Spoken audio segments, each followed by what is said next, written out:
I think we are at 9 o'clock now. Good morning to the members, and good morning to the Department of Agriculture and DDAT. Good morning to everybody. I'm going to give the members opportunity to introduce themselves and then the departments, but let me just say we have an apology from Minister Meyer and the HOD of Agriculture, Dr. Mohale, and that is noted. So members, over to you for introductions, please. Good morning, Chair. I'm Leon van Wyk. I'm a member of this committee. So I think good morning to all the other members and the officials on the platform today. Good morning, everybody. I'm Benedicta van Binnen. I'm a member of this committee. Thank you very much. Good morning, Chairperson. My name is Noko Masipa. I am an alternate on this portfolio committee. Thank you. Good morning, Dave Bryant. Good morning, Chair and colleagues. I'm Basil Petrus. Good morning, Peter Johnson, member of SCOPA.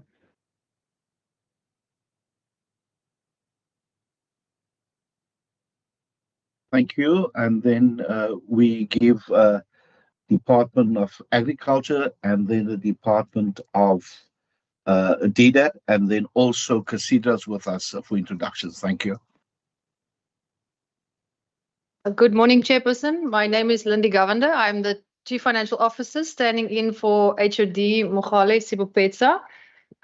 We are joined by a number of officials. It is Mr. Clint Starling, the Chief Director of Supply Chain Management. We also have online Dr. Ilse Trautmann, who is the Deputy Director General, Agricultural Research and Regulatory Services. Mr. Daryl Jacobs, Deputy Director of Agricultural Development and Support Services. We have Mr. Marnus Jacobs, who is the Director of Financial Management. We also have Dr. Jin Msiza, who is the Chief Director of Veterinary Services, and Mr. Michael Brinkhuis, who is the Chief Director of Agricultural Producer Support and Development. And I hope I didn't miss anyone. I see Ms. Asha Peterson, who is the Director of Sustainable Resource Use and Management. Thank you. Let's continue. Good morning, Chairperson. Keith Duplessis, Chief Executive of Casidra. With me in the meeting is Mr. Jacques Swanepoel, who's a Program Manager for Environmental Services. And then the Chief Program Officer is also in the meeting, Mr. David Neft. Thank you, Chairperson. Good morning, Chair. My name is Jan Johnston. I'm Head of Department for Department of Economic Development and Tourism. I'm joined by Deanne Hamden, Director for our SECO, our Strategic Coordination for G4J. By Ferus Darcy, responsible for LED within the department. Herman Jonker, Director for Industrial Coordination. John Peters, Chief Director for Integrated Economic Development Services. Joshua Holvorans, responsible for Enterprise Development. And then also Michelle Ellis, responsible for our Ease of Doing Business. CFO, Munat Abrams, Nazam Joseph, Chief Director for Skills Development.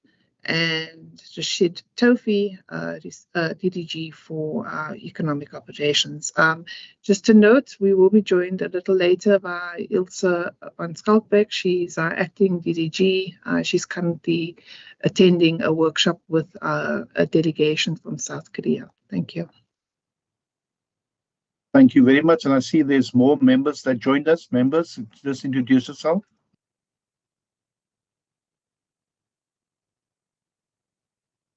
Greetings, Chair. My name is Nomin Kondlo. I'm an alternate to this committee, but today I'm standing in for Member Lecker as a full time member of this committee since he is out of the country. Thank you so much. Good morning, Nama French Mbombo, member of the committee. Thank you. Thank you very much. And then Mr. Dustin Davids, he's our procedural officer. If he can introduce himself, and who's with you, Mr. Davids? Good morning, Chairperson. Good morning, members. Dustin Davis, Procedural Officer for Public Accounts Committee. And with me, I've got Ms. Masindle Motsepe, the Committee Assistant for the Public Accounts Committee Chair. Thank you. Thank you very much. We have four presentations today from the Department of Agriculture, CACIDRA. And then we have a presentation on small business support by DDAT and also risk management. So members, I think let's do the presentations, and then if you can jot down your questions and then ask the questions for the different departments, I think that's the best way to do it, to have the presentations done. So I'm going to give over to the HOD, the acting HOD, or the Department of Agriculture, the person that's standing in for the HOD, just to give us introductory remarks, and then we'll go with education, with agriculture immediately, and then after that, CACIDRA, and then the HOD, Ms. Johnson, can give us an introduction of her department, and then we can have that. Thank you very much, members. Let's proceed. Thank you.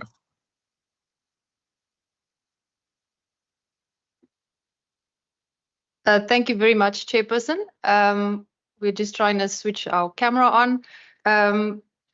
Maybe just by introduction, as you all know, we have been asked to brief the committee on two matters. One being the performance specifically on Program 4, our veterinary services, and specifically as it relates to subprogram 4.3, veterinary diagnostic services, in terms of how service delivery took place when only 80% of the targets were achieved, and considering that 100% of the budget was spent. And the second item then relating to supply chain management in terms of the policy or the mechanisms that we have in place to reduce or mitigate the use and reliance on limited bids and emergency bids. So Chairperson, with that, I think we can go straight into the presentation. We're going to do it in two parts. The first part on the Program 4 performance will be dealt with by Dr. Troutman, and then we will hand over to the Director of Supply Chain, Mr. Clint Starling, to take us through the supply chain item. Thank you, Chair. Thank you very much. Proceed.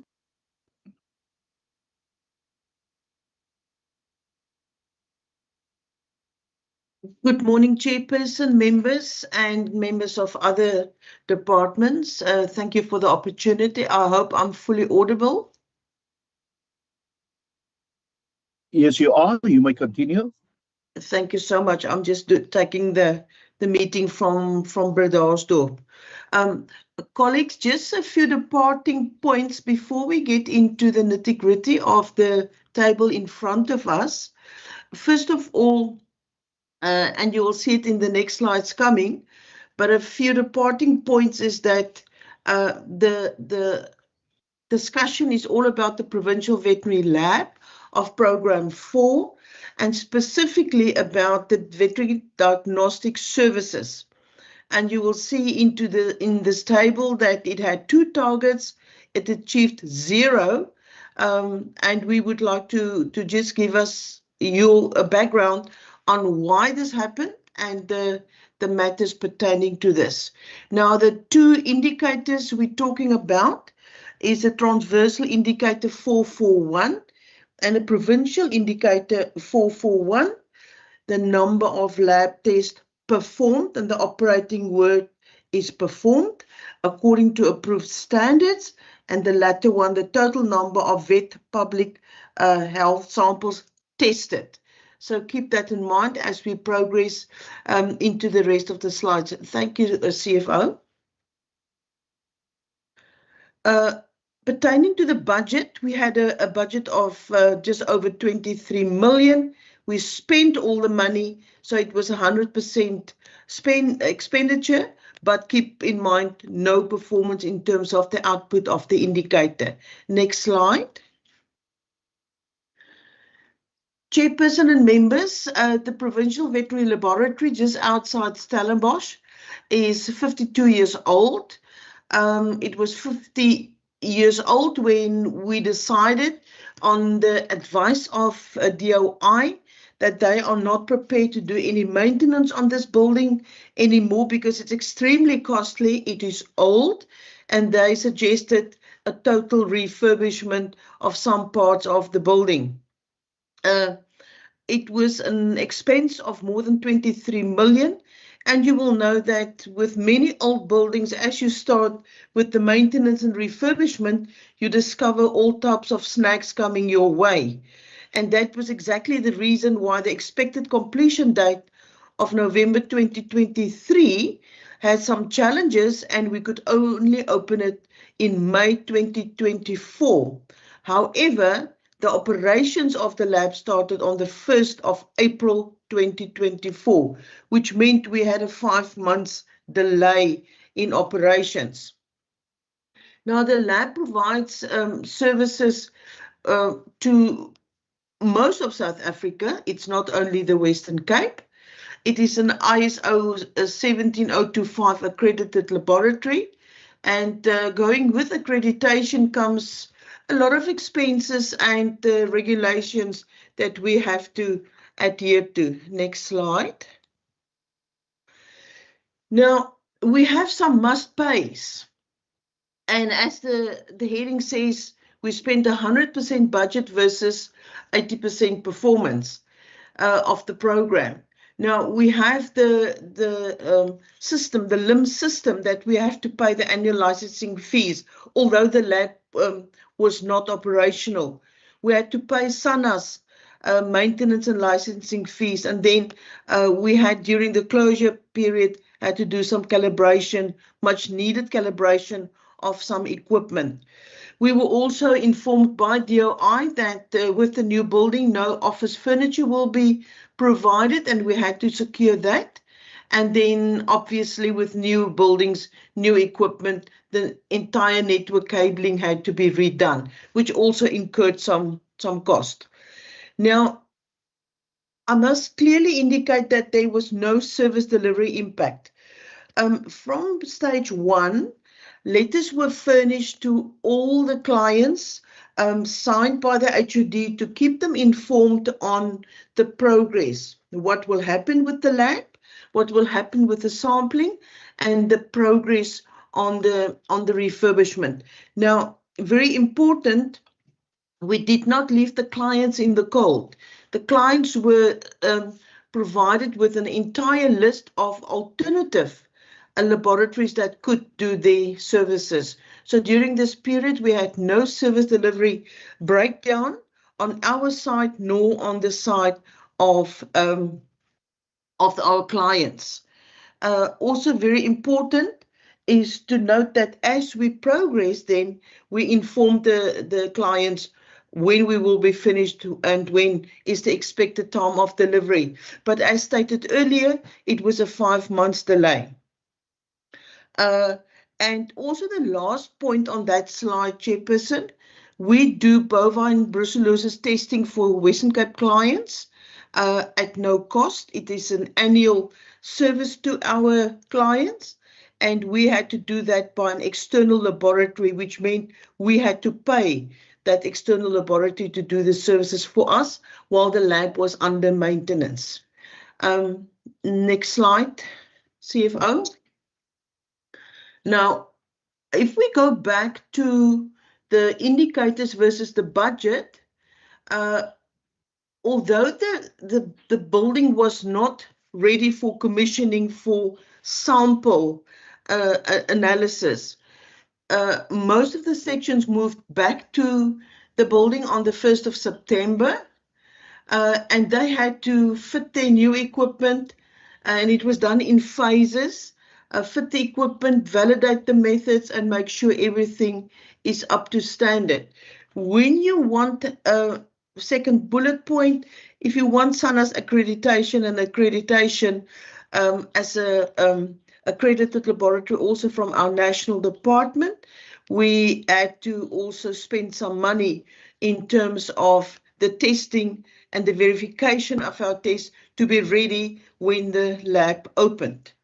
The last point is why the 0% achievements.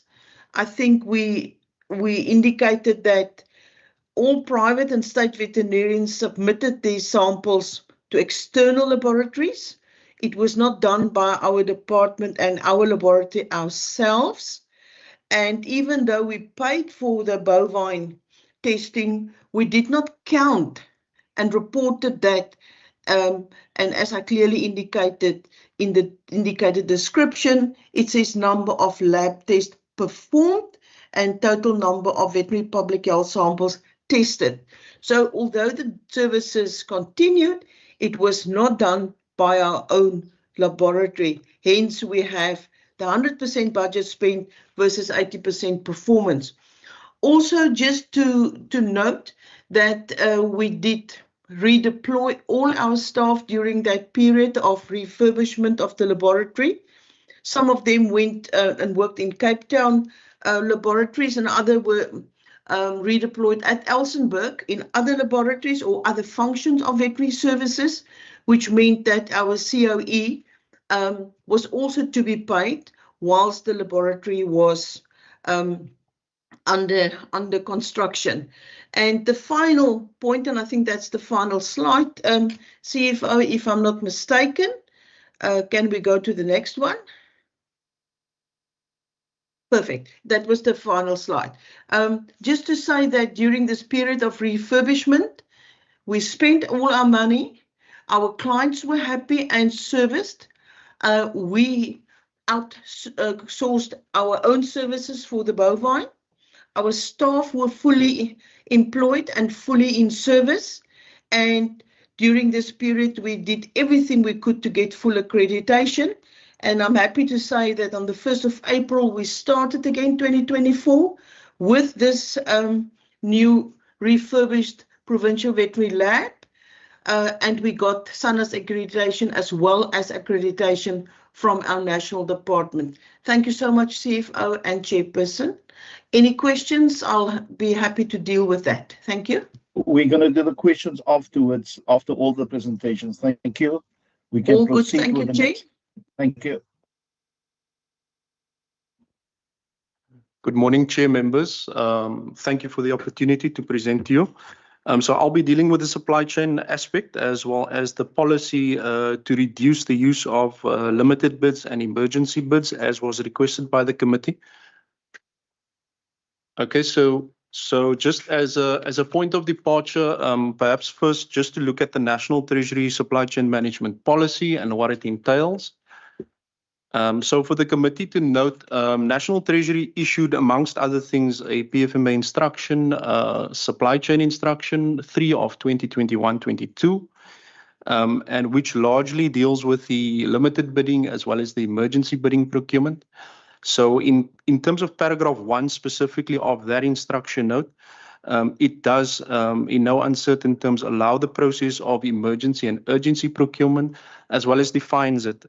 So, for example, or as a point of reference, emergency situation refers then to a serious and unexpected situation that ultimately poses immediate risk to life, health, and so forth. So it's the most extreme form of emergency procurement. And then your urgency procurement, which is less dire and extreme to the point that it is more impacting on your service delivery as a department and more core to your mandate as a department. And that is almost different for each and every department or organ of state. So it basically just indicates that there's this urgent cases that can be dealt with in terms of emergency urgency procurement, where early delivery is critical and the invitation of competitive bidding is either impossible or impractical, and obviously with proper planning. So just to note for the committee that is the definitions as per the instruction.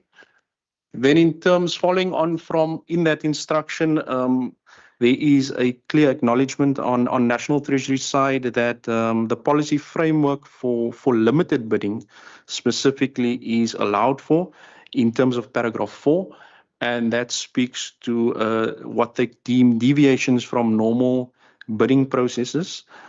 So in terms of paragraph 4, and specifically 4.1, it indicates that if in specific cases it is impractical to invite competitive bids, the AO may procure the required goods and services by other means of procurement. And in terms of paragraph 4.2, those other means of procurement is by way of limited bidding, written price quotations, or procurement that occurs in emergency situations. So just to indicate to the committee that there are those exceptions, and that is obviously limited bidding and emergency procurement are not the norm. Thanks. Okay, then to drill down to the, once we've now established that there's a national stance on the matter, just to drill down in terms of the accounting officer system, this is our own policy that we adopt as a department effective 16 January 2023, and this is basically how we institutionalize limited bidding as well as emergency bidding in our space / urgency bidding. And you'll note that we've got a pro forma accounting officer system, which was workshopped with the Provincial Treasury as well as all 13 departments of the Western Cape government and entities. So that has gone through an extensive research and process wherein we had, as one of the departments, have then adopted that. And you will notice that our accounting officer system speaks to exceptions to limited bidding, and not necessarily deviations. So Chapter 11, as well as the supporting paragraph 1.5 of that standard operating procedure, speaks about a deviation, and the fact that limited bidding, specifically in paragraph 1.5, is not a deviation, but it's an acceptable form of procurement and a type of procurement methodology as contemplated in terms of the National Treasury Regulation 2005. So that's basically just indicating that we procure in that form. So just to give the committee an idea, in terms of limited bidding specifically, there are thresholds and control mechanisms in place. Limited bidding below 1 million rand, there is a standardized limited bid application form for each program to complete, with standardized questions that is asked to each program within the department. And then it is presented to our departmental bid adjudication committee. And these comprise of a number of members, wherein the CFO being the chairperson, together with all senior managers of the department across programs that sit and deliberate on the matters, with the final approval resting with the HOD. Limited bidding above the 1 million rand threshold, the same template is completed, but this follows a slightly different approach aligned to the National Treasury requirements, in the sense that we have to develop a specification, we have to put it in a tender document, we have to obviously get proposals, and then we evaluate accordingly. So you can see as the threshold increases as well, the oversight and control as well in terms of all three committees is actually in place to ensure that the proper process is concluded. Then all tenders in excess of 5 million rand, those are in all cases consulted with the Provincial Treasury prior to any award being made. And that would illustrate that would be a submission together with all the supporting documents that supports a proposal where we wish to venture off in a limited bid process. And obviously Provincial Treasury, through their supply chain directorate in that space, which is independent from us, would also equally assess the matter, and they would come back to either agree or disagree or comment and amend if needed, so that we just ensure that due process is followed in that respect. This, just for the committee to note, this is just a snapshot of pages 1 and 2 of that standard operating procedure I spoke to in the initial slides under paragraph 1.5. And ideally, members, this is just to see specifically page 2 of that template. You'll see there from paragraph 3 onwards, there's a series of questions which is asked to the programs, which I alluded to earlier. So those series of questions really drills down into why you need to follow a limited bidding process, together with the supporting documents that is needed. So that's the extent to which it is asked. Those are also objective criteria written and linked to a provincial treasury instruction. So it's not something that us as a department have basically come to the fore in terms of what that criteria entails. It's totally objective so that we kind of treat each limited bidding process application independently and objectively. So that is, in a nutshell, the form of procurement, which was limited bidding in itself, and the process that we follow. Then, in terms of the emergency procurement, our accounting officer system, equally under Chapter 12, allows for emergency and urgency cases, and that is simply following on from the definition that I mentioned early on in terms of the National Treasury Instruction that allows for urgency and emergency procurement. Okay, in terms of this process, members, the application process, it is done in terms of also a prescribed departmental application form, and it's delegated up to the head of a particular program up to 1 million rand in cases of any emergency procurement, and in anything in excess of 1 million rand will go to the head of department for consideration.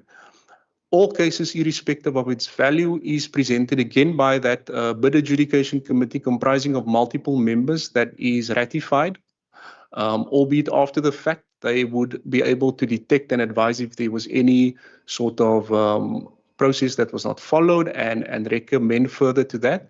So that's just another process that we've built in so that we ensure that there's not one person solely responsible for emergency or urgency procurement, and we keep tabs on that.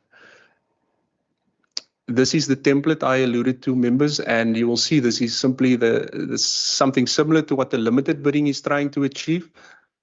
Within this space, you'll see there's a series of questions asked in terms of geographical location, how quick is the turnaround time of the service provider, what is the past performance of the service provider. So there's a series of questions put in play there. And in terms of emergency or urgency procurement at the onset, if we obviously detect that there's any repetitive emergency or urgent procurement, we try to install some sort of contract so that we can deal with it going forward. We do have some of those contracts running, and those are basically just how we deal with the emergency or urgency procurement.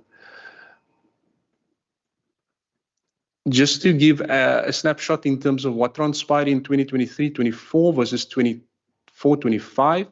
So you would notice that out of about 1,480 competitive procurement transactions, that's now all sorts of tenders, quotes, everything alike. That is excluding any sort of municipal payments and utilities that must be paid.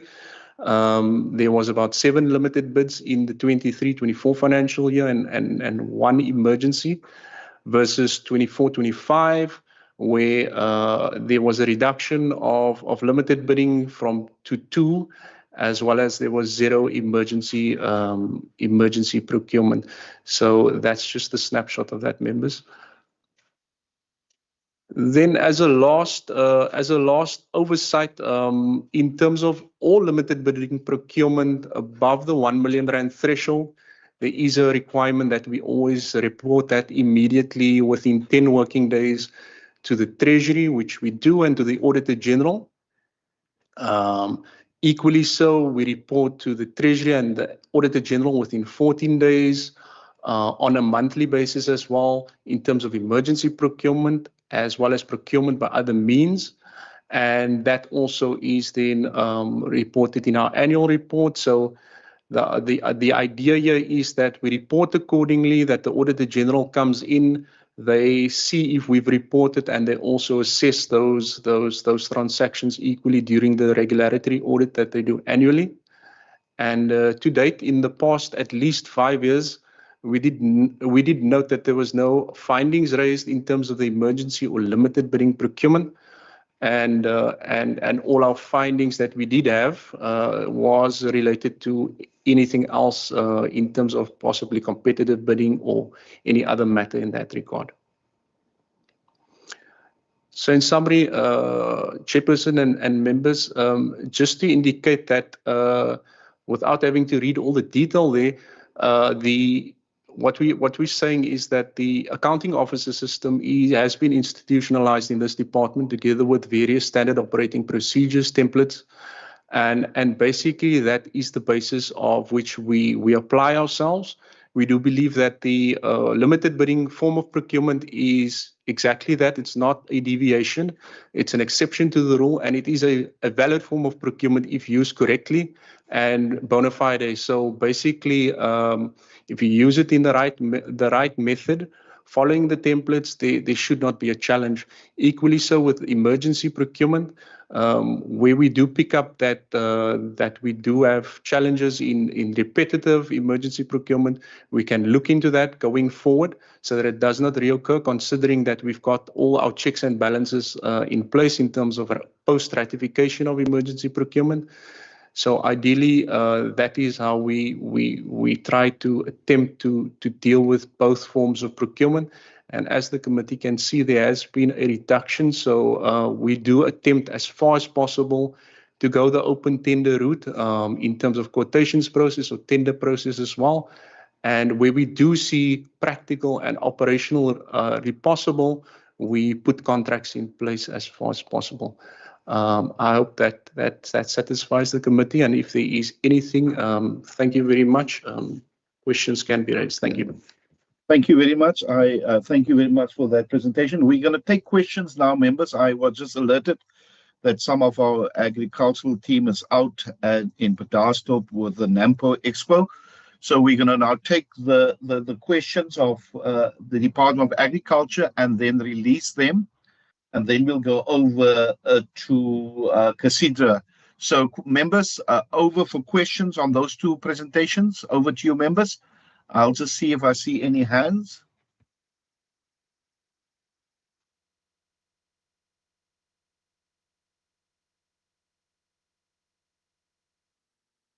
I've got member Nonkondlo. I just want to see if I see other hands. Member Nonkondlo, you can go ahead. I just see your hand at the moment. Thank you very much.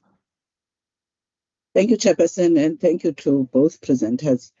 My first one to the veterinary services. I just want to know, you speak of a 52-year-old sort of infrastructure that at this point, I think there are a number of repairs and renovations that needs to be done.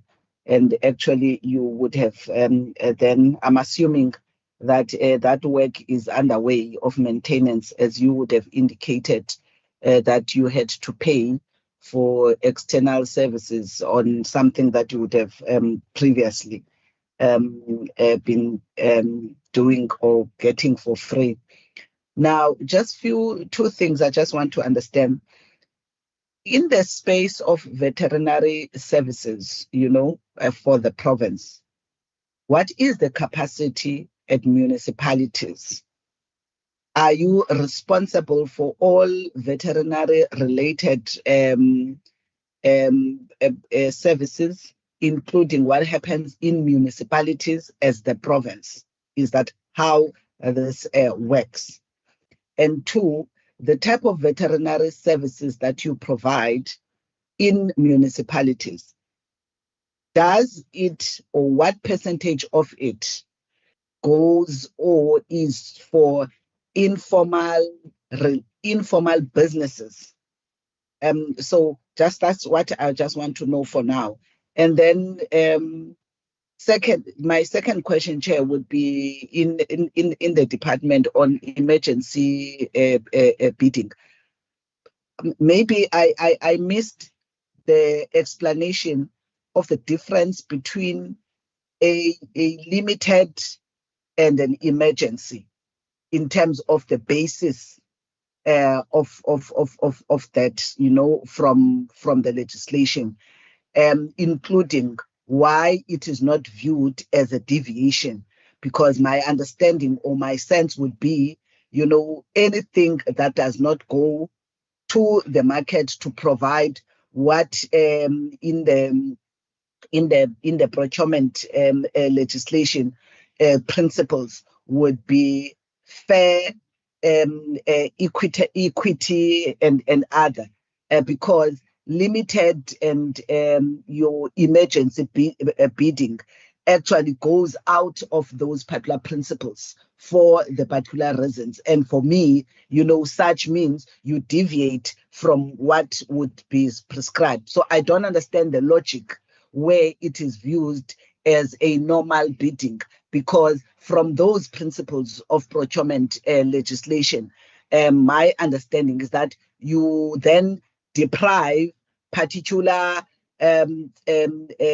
service providers that ordinarily would have bidded, and you do have reasons, because that's why you call it a limited and emergency. And because of those reasons, you go out of the norm.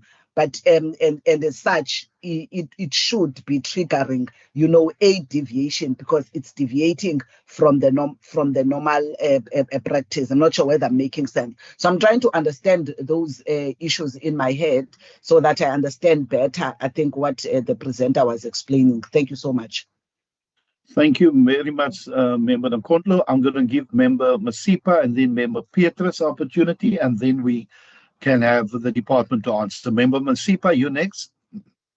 Thanks, Chair, and thank you to Dr. Ilse Trautmann and the other gentleman that did the final presentation. Chair, my question really is just a clarity-seeking question. As I chair the Portfolio Committee, the Standing Committee on Agriculture, Economic Development and Tourism, this matter was also, discussed in that meeting, the matter of the 80% targets that was met. It is my understanding, and I'm just phrasing it in my own words, and just maybe Dr. Ilse to assist here, that the indicator was meant to deliver through the laboratory. However, because of the decommissioning that was taking place, the services being provided was provided through the private sector. However, even if they have achieved the 100%, they could not record that as 100% achievement due to the fact that the delivery mechanism was through private sector and not necessarily through the laboratory of the state. I think the other question, and Dr. Ilse, my memory might not be serving me well, but I think the indication what we got during the discussion during the Portfolio Committee was that you even exceeded the targets, and during that time there was a high demand of laboratory testing, which you were receiving requests from across the country, which obviously the services was provided through private sector. I could be wrong, but I just want to get some clarity on that, on those points. Thank you very much, Chairperson. Member Basil Petrus, over to you. Thank you, Chairperson. Chair, I just want to know what was the rand value of that limited bidding, and can we have a list of that in future in our next meeting? Thank you very much, Member Petrus. Over to you, Department, to answer those questions. Thank you very much. Thank you so much, Chairperson and members. I will hand over to Dr. Trautmann to deal with the questions on the veterinary lab, and then also to Mr. Starling on the requests for information on the supply chain, and also to answer Ms. Nkondlo's question on the difference between limited and emergency. Thank you, Chair. Ilse, you can carry on. Good morning, Chairperson. Yes, I'll be happy to answer the questions first. Ms. Nkondlo, the infrastructure was 52 years old. That's exactly the age now. We do get maintenance from DOI, as we've done through all the years, but as indicated, we had the major renovations to be done, and that was a once-off major renovation. It was mostly electrical of nature, the flooring, and so forth, which is very critical for a laboratory that's accredited. Going forward, the maintenance will still be done by DOI, so there's no cost related to our department. In going forward, it will be as per normal maintenance schedule, but this once-off big piece of work had to be done to rectify some major issues. Your second question about the capacity at the municipality, I think you referred to our sub-program Animal Health, which is not the diagnostic services. What we're talking about now is about diagnostic services, specifically the Provincial Veterinary Lab. But to come back to animal health, we do have a responsibility to oversee the municipalities and what they do. However, the responsibility of diseases and managing diseases, managing smallholders on municipal land resides with the landowner, which is in this instance the municipalities. And there's a clear rule about the roles of landowners, in which this case is the municipalities.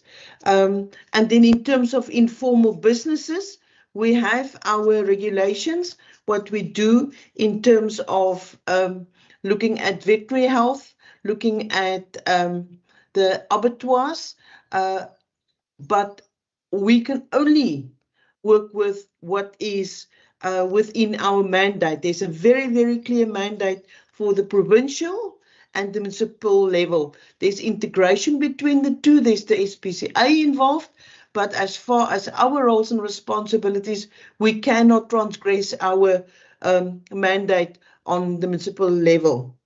I hope that covers your questions, member. Then Honourable Masipa, yes, you're 100% right. We did spend 80 or most of the money in, or all of the money in the sub-program diagnostic services, but keep in mind that it was only 80% of the program's indicators that were affected in terms of the underperformance. The private sector did fill in for us, as I indicated, but we could not count their performance. And as I said, we had the overperformance at the private labs, but we can't count that because our technical indicator description brings the indicator to our department, our own work we do. And we could not count what was not done on the premises of the department. I hope that covers everything that we have discussed. Thank you so much.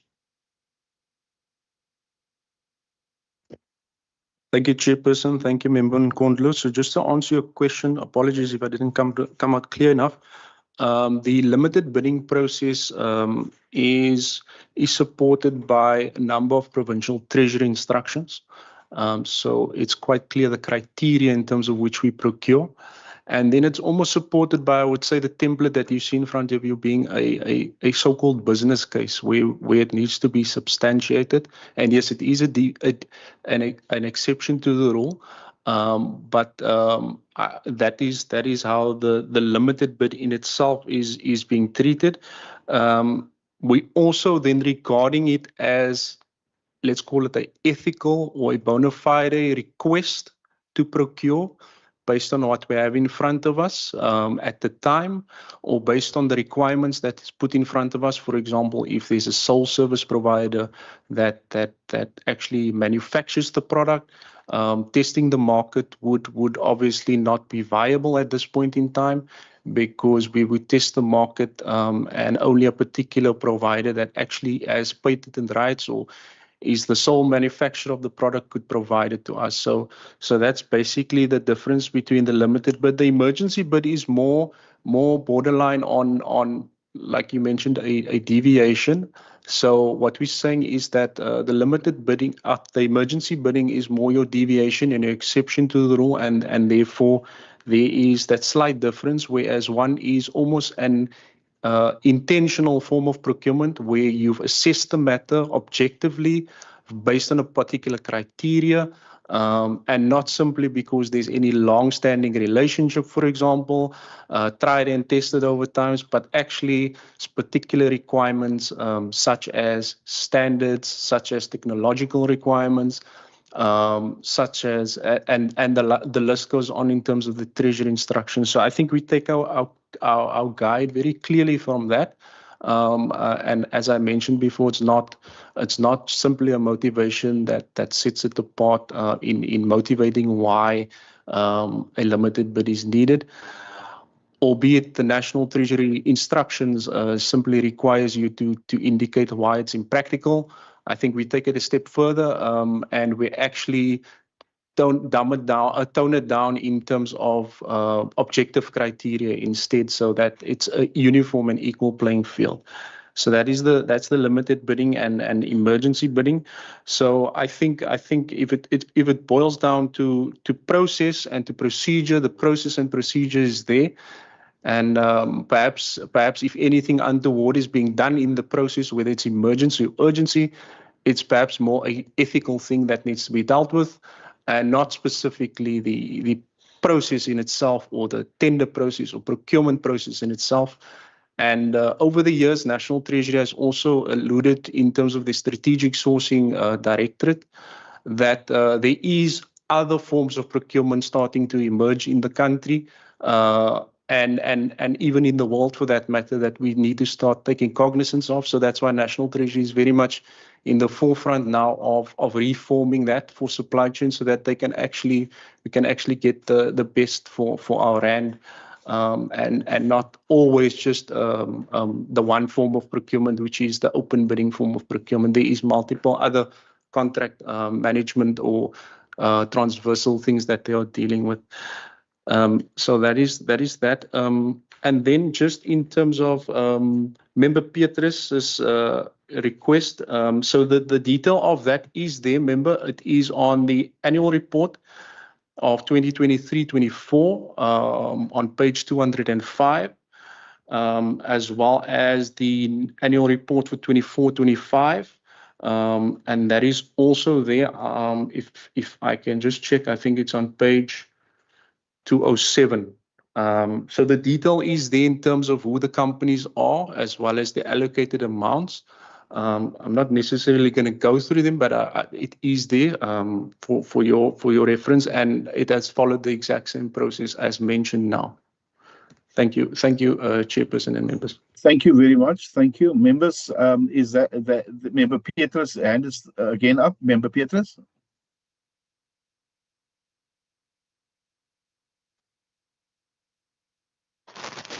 Chair, it's fine. We can deal with it when we discuss the resolution. Thank you very much, Member Petrus. Thank you. I see no other hands. There's no other hands. There's no other hands. So I'm going to ask. We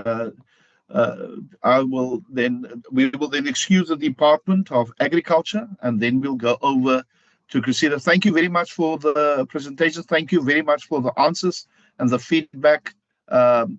All of the best, and thank you. Have a blessed day. Thank you. Goodbye. Excuse me, Chairperson, if I may, is it fine Yes. if some of us remain for the Casidra presentation with your No permission? problem. No Thank you. problem. No problem. No problem. I'm just excusing those who have other business, as I was. Somebody told me. So can we continue with Casidra? Thank you very much.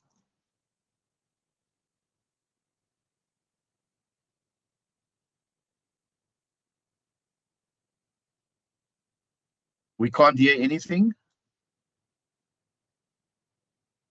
Chairperson, sorry, I'm just shifting my slides around here quickly. Okay. And then Okay. we can No start. problem. Thank you, Chair. No problem. Can you see my presentation, Chair? Yes, we can. Thank you very much. Thank you. So let me just see how we click to move. Thank you. Okay, so thank you, Chair. Thank you, Honourable Chairperson, members of the committee.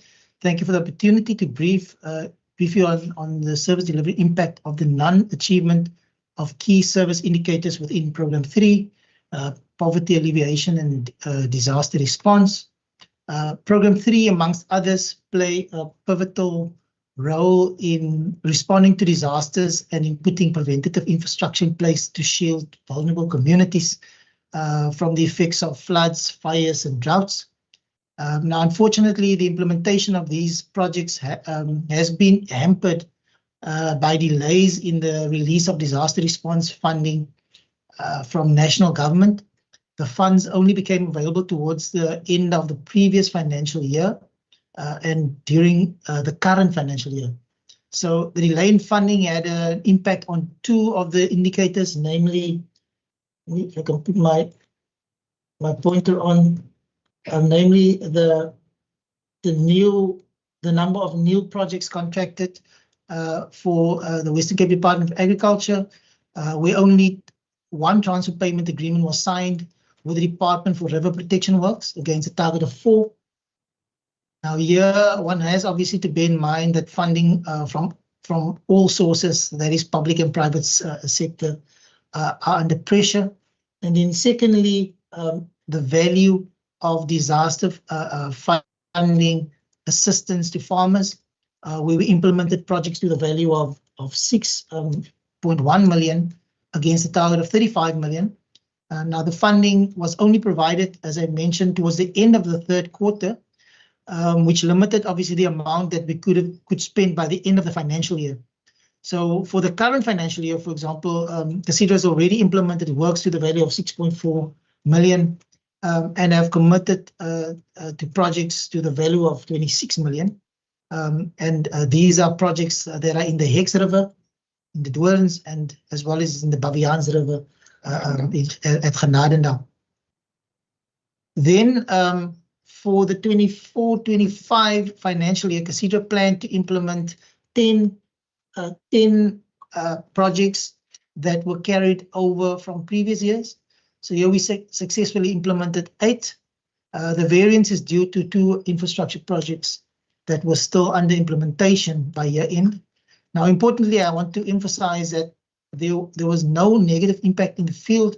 The projects remained on track and were closely monitored in collaboration with the Department of Agriculture to ensure that service delivery objectives were still met.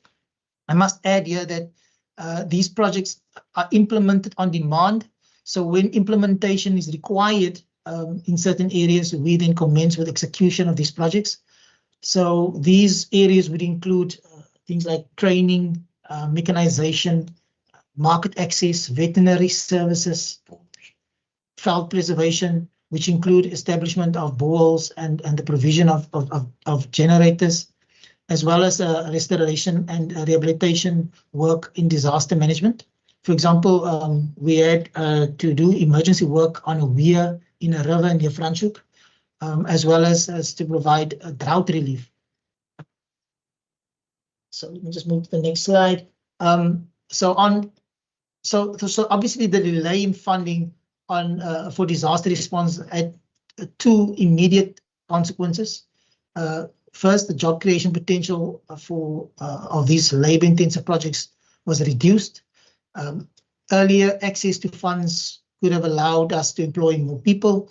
And then obviously, secondly, it affected disaster preparedness, as infrastructure works intended to strengthen resilience could not be implemented as planned, leaving communities exposed for longer than necessary. This year, we have started tracking job creation numbers in the form of person days, and currently we have created, that is now in this financial year already, 1,488 person days in disaster response projects alone. And the total of 1,488 person days is equivalent to approximately 6.8 full-time employees for 1 year. That is now based on a 220 working days per year full-time employee. Then, Chair, I think, Chairperson, allow me to highlight some of the challenges we faced in implementing these projects, even once funds become available. There are often long delays between between the declaration of a disaster and the release of funding to carry out both repair and preventative works. Then access and approval to do restorative work on privately owned farms can be difficult to secure.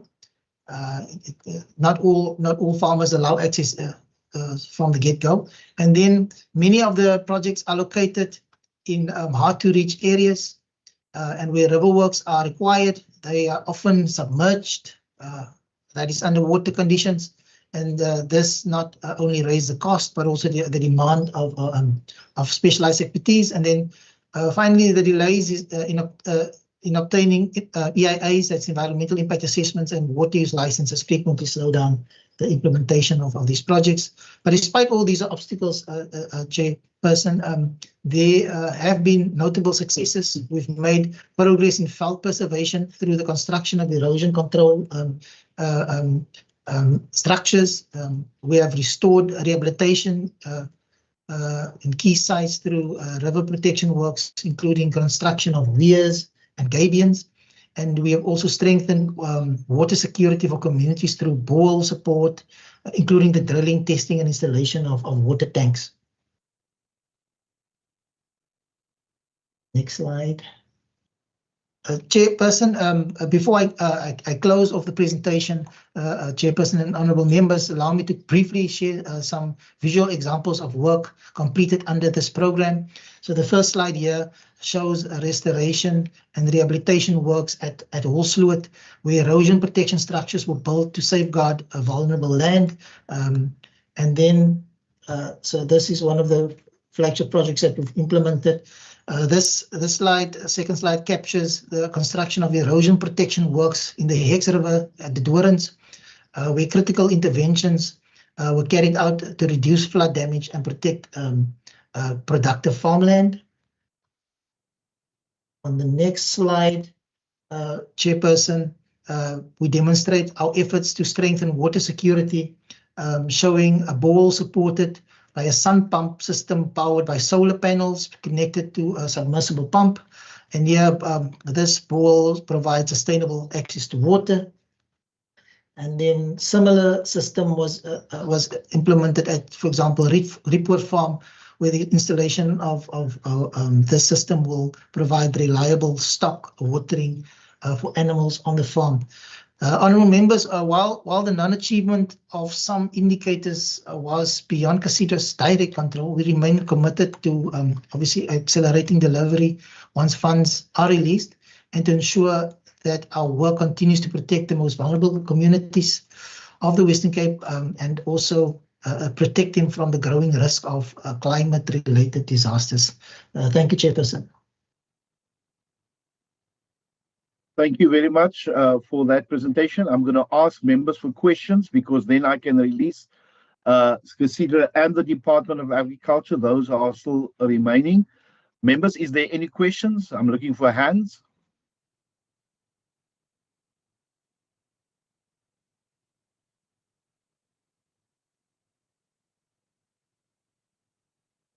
I see Member Bryant. Over to you. You're the only hand, Member Bryant. Over to you. Thank you very much, Chairperson, and thank you for that brief presentation. It's a very quick, very simple question. It's just in terms of the disaster relief component. Can the official maybe just expand a little bit in terms of whether or not there is any form of duplication between what is carried out by Casidra and what is carried out by disaster risk management, which also obviously falls under province? Are these specific sort of capital projects that are unique to agriculture, or is there a component where one is drawing from the same national funding, which I know has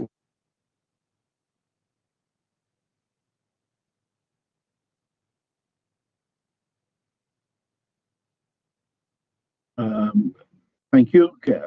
Member Nkondlo, I see your hand is up. Member Nkondlo. Thank you, Chair. My question to Casidra, I just wanted to understand, I think on the first slide, you know, on the outcomes, because I see on the outcomes, if they can just put back that slide. Yes, thank you so much. On the outcomes, Casidra is offering in this sub-program, project management services. And I think linked to what Member Bryant is asking, I'm asking myself, is this the best cost-effective way, given the challenges that have been mentioned? One, the dependency on national budget that may take its own time, especially given the realities. For example, this year we had to deal with a delayed budget, from the national fiscus. I mean, the issues raised, I think, in the other slide about challenges on the EIAs and the water license use. I'm trying to understand the efficacy of this particular approach or model. That is just one thing, let alone what Member Bryant, especially on the disaster response, as it were. That's the first one on this. And then when it comes to the planned targets versus the actual ones, what then is my question is that if you consider, one, the number of projects, that the new projects that you would have wanted to do versus what was finally achieved, which is 1 out of 4, and the ones coming from last year, which again, for me, shows this repetition, I think, of performance of previous projects, some who would be coming from the previous years, for similar reasons. So I'm trying to understand now, when it comes to the actual stakeholders, whether the projects that you have approved, what are the type of impact of these delays for those businesses? Here you had 4 projects, new projects that you had contracted, but you could only deal with 1. And surely the 3 other projects that now had to wait, I'm assuming that those particular farmers are waiting and there's an impact on their businesses. The ones that are coming from previous year, from the 10, you could only do 2. So what are some of these impact in those businesses? If you can maybe try and share that with the committee. And then the last one, Chair, is that the employment, because once again, the G4J is one thing that we are obsessing about, I think, as the province, to try and meet the number of jobs that we are looking at. So when you try to mitigate this in the next quarter or in the financial year, are you able to recoup the number of jobs that you would have lost because of the delays and all of that, or these jobs are totally lost, I think, in the process? So I'm interested to understand that, as a cost to employment initiatives through these type of projects. Thank you so much. Thank you very much, Member Nkotla. Over to you to answer, Casidra. Thank you very much.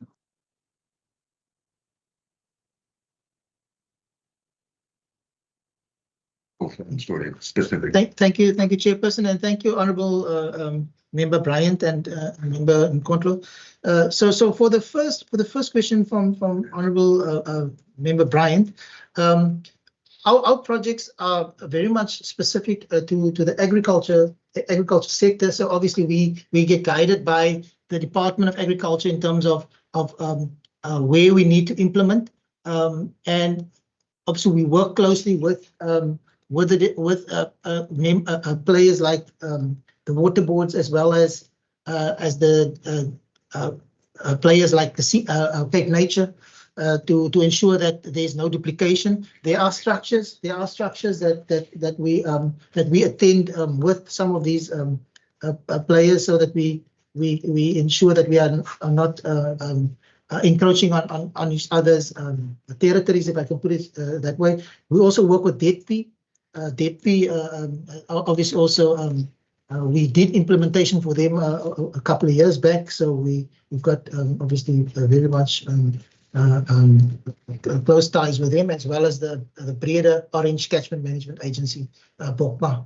So yes, there are a lot of players in this space, and I do understand that there could potentially be the fear that people would encroach on each other space, but I think because of limited funding, I think the Department of Agriculture has been very successful in terms of getting funds for these types of works, and Casidra has been sort of playing in this space with the Department of Agriculture and land care of the Department of Agriculture to ensure that we don't waste funds and work in spaces where we should not be working. I trust that answer your question, Honourable Bryant. Honourable Nkondlo, in terms of outcomes, I think at this stage, I must be honest, we are almost covered for the next 1.5 to 2 years when it comes to disaster relief funds. We've just received, I think, about 150 million that we've received for the next few years. So we are currently implementing, as I mentioned, about 26 million rands of projects as we speak, and these projects are strategically identified within these catchment within these various catchment areas to make sure that we protect obviously the agricultural fertile land. And obviously here we work with hydrologists and special planners to make sure that we implement on the best places to make sure that we prevent flooding going forward. In terms of the impact of delays, as I've mentioned, yes, there's an impact in terms of job creation, but there's not necessarily an impact in terms of a business, because there's no real businesses that are waiting for these funds to be spent. We identify the areas, and we then move in, and then we appoint service providers as we go on, and jobs are then being created.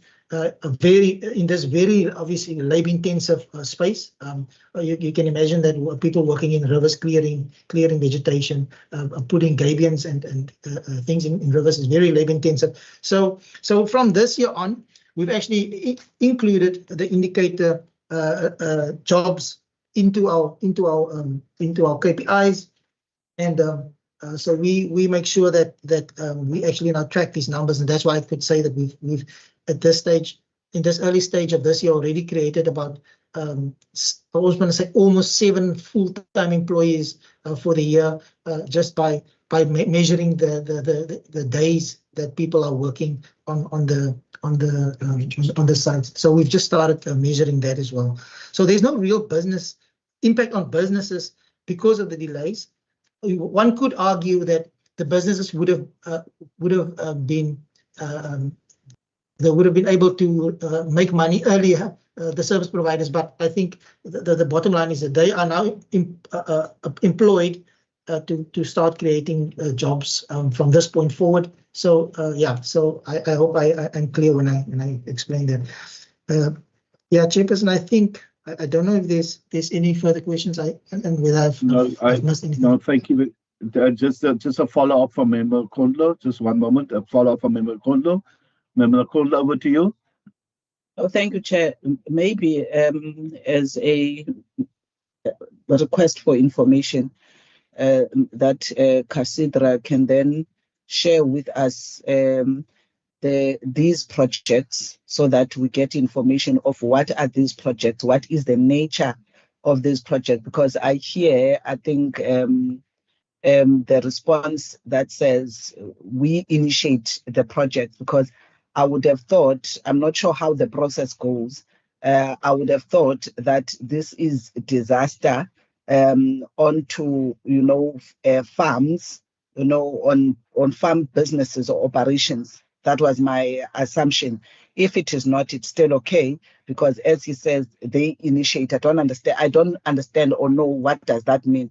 So I'm just saying, maybe for the 4 and the 10 projects, if they could just send the information so that we understand these are the projects, this is who initiates the project, this is the nature of the project and the cost thereof, between the ones that the number of projects contracted with the department versus the number of projects implemented from the previous year.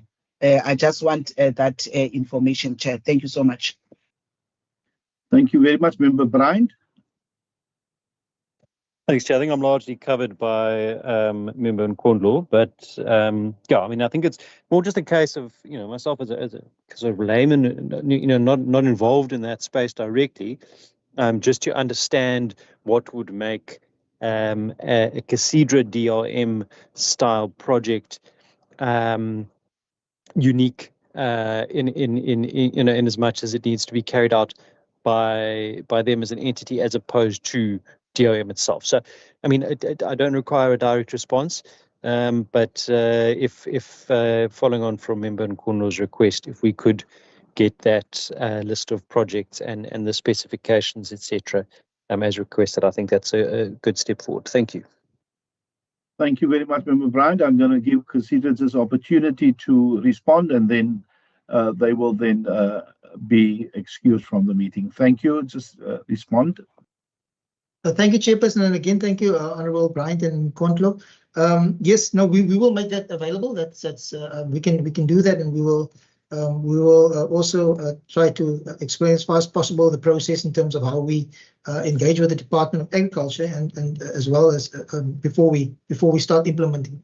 Keeping in mind that obviously before a project gets implemented, there's surveys that needs to happen, making sure that we obviously put the right infrastructures in the right place, and that we don't waste funds. So, but we will. I think the best thing is, and I agree, we will share all that information with the members, Chairperson. Thank you. No, thank you. We will then request that information when we do our deliberations later on. But thank you. You are excused, and then the Department of Agriculture is excused. I'm handing over to DDAT to do their presentations. Over to your HOD, and welcome, HOD Johnson. Thank you very much, Chair. I'm going to just, in terms of the introduction, the presentation on townships will be introduced by Rashid Tofi, our DDG, and then followed on, then the contents of the PowerPoint will be done by Joshua Wolmerans, and then the discussion on the risks will be led by our CFO, Memuna Abrams, along with the various risk owners of the strategic risks. I just want to note that obviously there's been quite a shift since the review of the 2003-2004 work of the department. So one, the G4J strategy landed in that particular year, and the department then started to pivot towards that. And then the second, towards the G4J strategy, so that is going to be reflected in the response. And then the second issue is that, of course, we were still in the previous 5-year strategic plan from 2020 to 2025, and we are currently in a new strategic plan, which is very much aligned to the G4J. So I would ask if the committee could please bear that in mind as we provide the responses. Could I please then hand over to Rashid? Thank you, HOD. I'll take it from here, and I just wanted to introduce once again our program manager is John Peters, and the 3 directors in each of the areas which we'll be covering today is Michelle Ellis, the Red Tape Director, Joshua Wolmerans, who I'll hand to, who heads up entrepreneurship, and our Municipal Economic Support Director is Feiruz Darcy. So, Janelle, thank you for sharing the slides. We can go.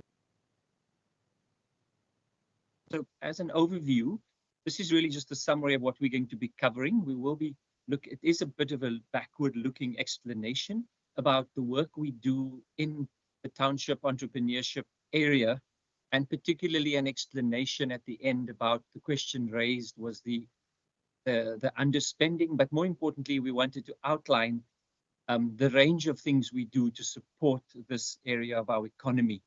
It really is about providing business development support, market opportunities, and finance to entrepreneurs.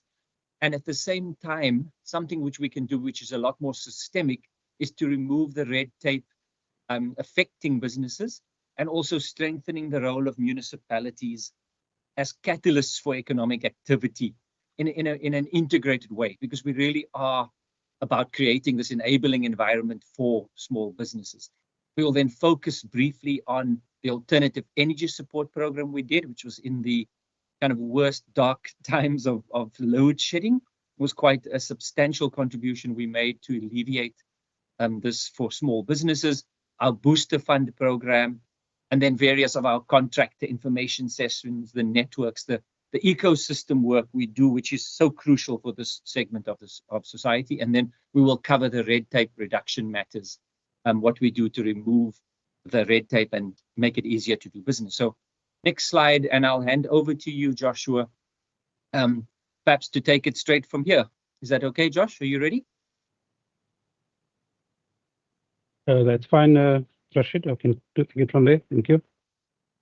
Good you. morning, Chairperson and honourable members. So the first initiative around the township project is the SMME Booster Fund that was rolled out during 2023.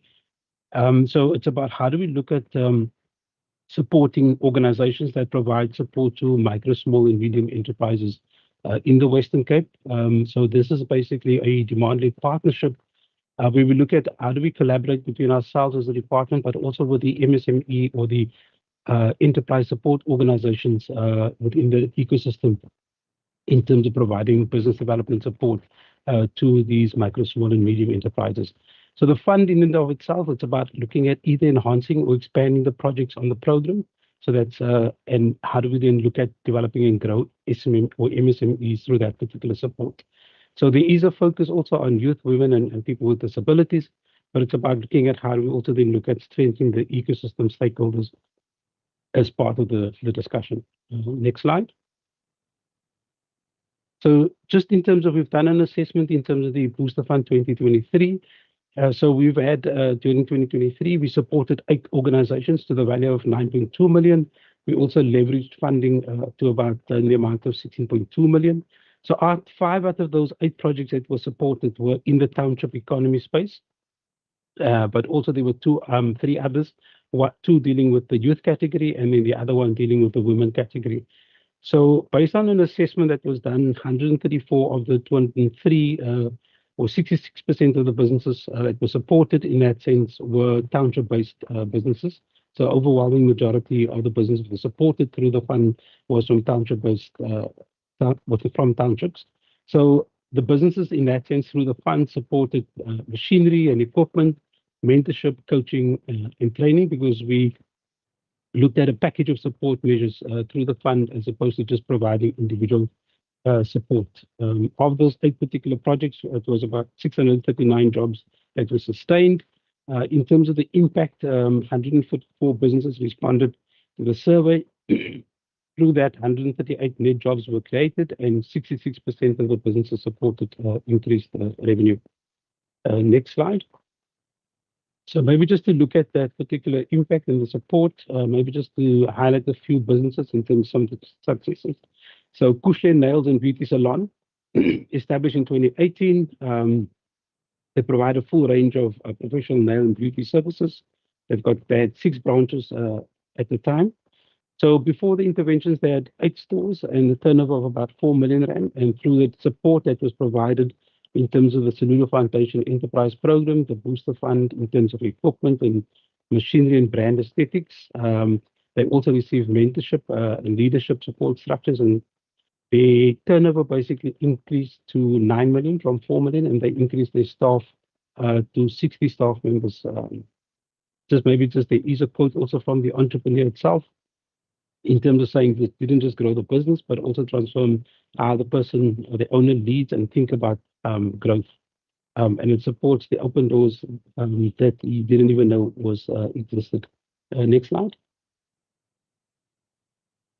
So Katlego Landscaping, also a business in terms of it deals with sustainable and creative outdoor spaces. They led by horticulturist Simon Pachuma, lead team. So before the intervention, they had 10 staff members. They had a turnover of about 2 million rand.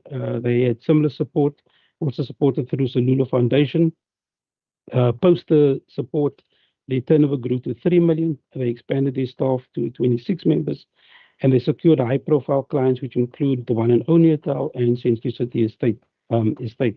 They strengthened the operational system, leading to improved profitability. And also, clearly, the comment from the entrepreneur in terms of the success of the initiative and the impact that it had on its business. Next slide. So Balanova Aesthetics, also a black female-owned spa in Mandela Park, Kailicha, offering skincare. So the business startup, it was a startup, so there were no systems in 2023. Based on the support that it provided in terms of especially mentorship on operational systems, the sales processes, and business management. They also had a website that was developed for them for their bookings. So they started in 2025. They looked at the revenue income of 150,000, and they also employed 2 staff members. So this is also from a base of 0. It was a startup that was supported in that sense. So they obviously in that sense through the program had a good idea in terms of how to run the business, and they've got systems and professional online presence and the tools and ability to grow the business. Thank you. Next slide. So some of the successes also from the R Labs, so this is also Holy Snip, who's based in Makassar. It's a hair salon specializing in enhancing women's or lady true beauty, and through the support they were able to recruit 50 new clients, which is a significant impact on the turnover of that particular business. So Loop Transport in Woodstock. So this is a business that's been in the media quite often. So it's a tech startup. They're looking at digitizing the minibus taxi industry. So it's about the whole payment system in terms of the taxi industry. So they were able to achieve 7,000 trips per month through their particular platform. So it also makes it easier so commuters don't have to use cash money, but they have the system, the electronic system. So when you get into a taxi, you use the Loop system to pay for your trips as opposed to having to carry cash on you as well. Next slide. So with some of the successes of Labbit, there's 2 million chords. It's based in Wellington. They also look at combining food and music, specializing in events and functions. So based on the intervention, they managed to secure running the kitchen in the Freedom Meal Wines, but also the Holland Rugby Club, they were retained as a particular client. Kasilam Wear, which is in Kayamandi, it's a clothing manufacturer. They specialize in school uniforms, customized school wear, and school sportswear. They acquired 3 new contracts to manufacture school uniforms, and they also secured a bid to supply workwear to the Western Cape government through a tender that they've acquired. Next slide. So the Alternative Energy Support Program. So here we piloted the installation of solar backup systems. So it's solar panels, inverters, and batteries. Some of the pictures provides you with an idea of what was installed at these facilities. So we did it at 12 SME trading hubs in 7 municipalities. So these are normally small informal traders that predominantly occupy some of these trading spaces in Mossel Bay, Oudtshoorn, Laingsburg, Cape Agulhas, Teewater, Kloof, Drakensberg, and Stellenbosch. So the system that we put in place, we've got some of the specifications indicated in terms of the capacity linked to the inverters, the PV, and also the battery. So it was able to, as Rashid indicated, it was during the height of load shedding, and they could operate under stage 6 of load shedding. So it was quite critical for these businesses to remain operational. We also procured 135 mobile alternative power solutions for SMEs that were not operating at the trading hub. So it's also businesses that we supported as part of our program. And these are businesses located in Cape Town, Cape Wineland, Central Karoo, Garden Route, and Overstrand in that sense as well. Next slide.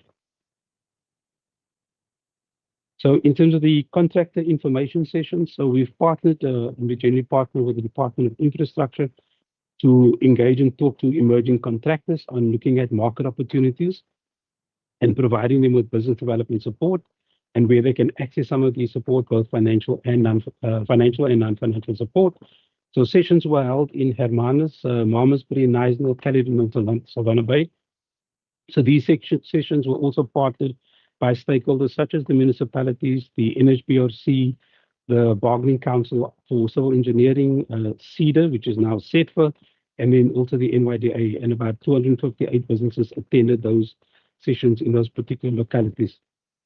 I think the advantage of these sessions, having those stakeholders present, is that there's indirect engagement between contractors and these critical stakeholders in terms of getting the required information from a registration and support point of view. Next slide.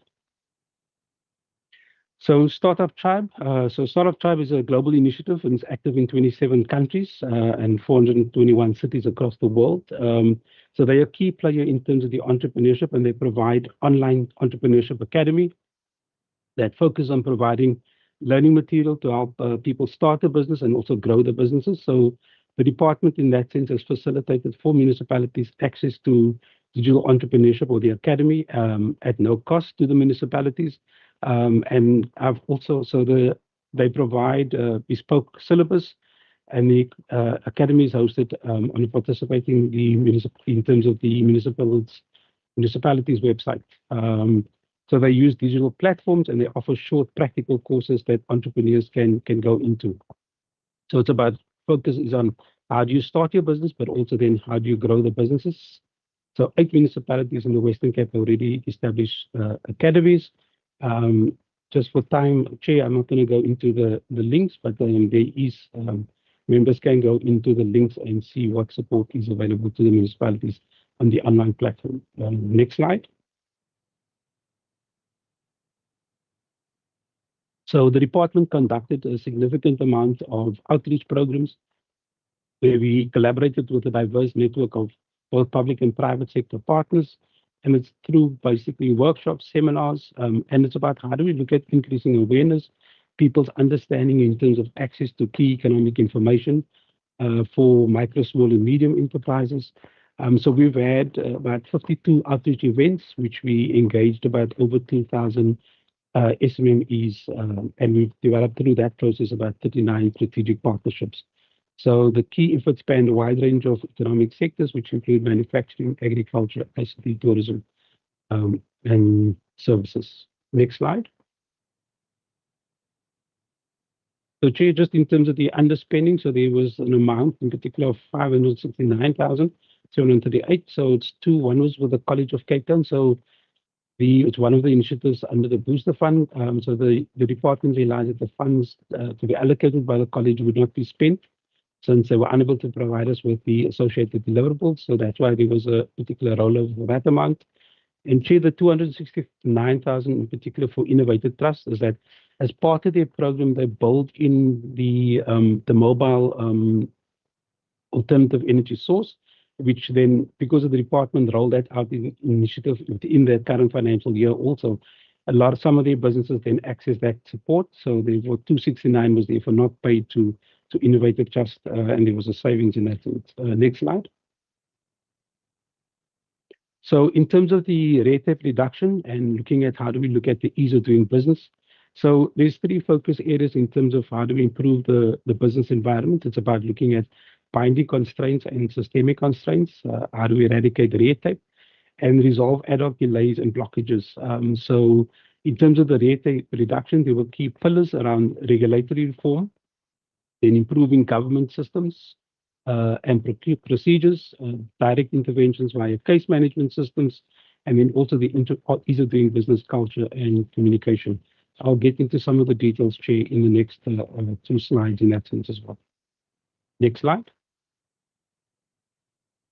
So, Chair, this is, although there's not a dedicated program for township and informal businesses, significant amount of work was done with municipalities. And then in terms of the local government circular, it was issued in terms of the standard draft bylaws for township economies. The Western Cape government, through the Department of Local Government, issued a circular to municipalities.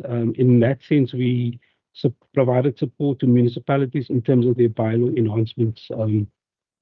In particular, we supported both the Drakenstein and Saldanha Bay municipalities in terms of their bylaw enhancement support. In terms of the municipal support, since 2021, we supported 16 municipalities with business process improvement, communications, and regulatory reform projects. We also have the RETAB unit as monthly engagements with the City of Cape Town around various initiatives around the ease of doing business initiatives that's managed by both the City of Cape Town and the Western Cape government. So the unit also provided commentary on various bylaws, such as the Stellenbosch event bylaw, the Stellenbosch Spaza Shop bylaw, the City of Cape Town's informal trading amendment bylaw, the City of Cape Town municipal planning bylaw, and the City of Cape Town whaling's bylaw as well. Also, just to mention, in terms of capacity building with municipalities, we're busy with the partnership with, in partnership with SALGA, in terms of supporting and building the capacity of two municipalities, namely George and Mossel Bay. And it's also about a blueprint to reduce red tape reduction engagements and costs. Next slide. Here's maybe just a success or an example of success in terms of lean management, where we looked at the informal trading permits linked to the City of Cape Town. And it was basically a bit of a 4-month journey in terms of lean. So the unit, through advocacy and raising awareness, partnered with the City of Cape Town and the Western Cape Liquor Authority in terms of applying lean to key business-facing services, and in this case, the informal trading permits. So the City of Cape Town's cohort applied the lean management tools and capabilities to the informal trading permit application process. There were 2 improvement processes within one process, which was streamlined. The one process was about, and the targets for that was reducing the vacancy rate of the informal trading by allocation process from 84% to 30% by December of this year. And in process 2 was to reduce the number of days to issue an informal trading permit from 40 days to 10 days. So the expected benefit is around the reduction of the vacancy rate to be reduced by permitting economically viable bays, the reduction in the application processing time, improved operational efficiency through internal workflow optimization, and then the reduction in the poor quality application receival process. So, Chair, thank you so much. That's the end of my presentation. Thank you very much. We'll continue with the next presentation. Thank you. Then we'll have the questions afterwards.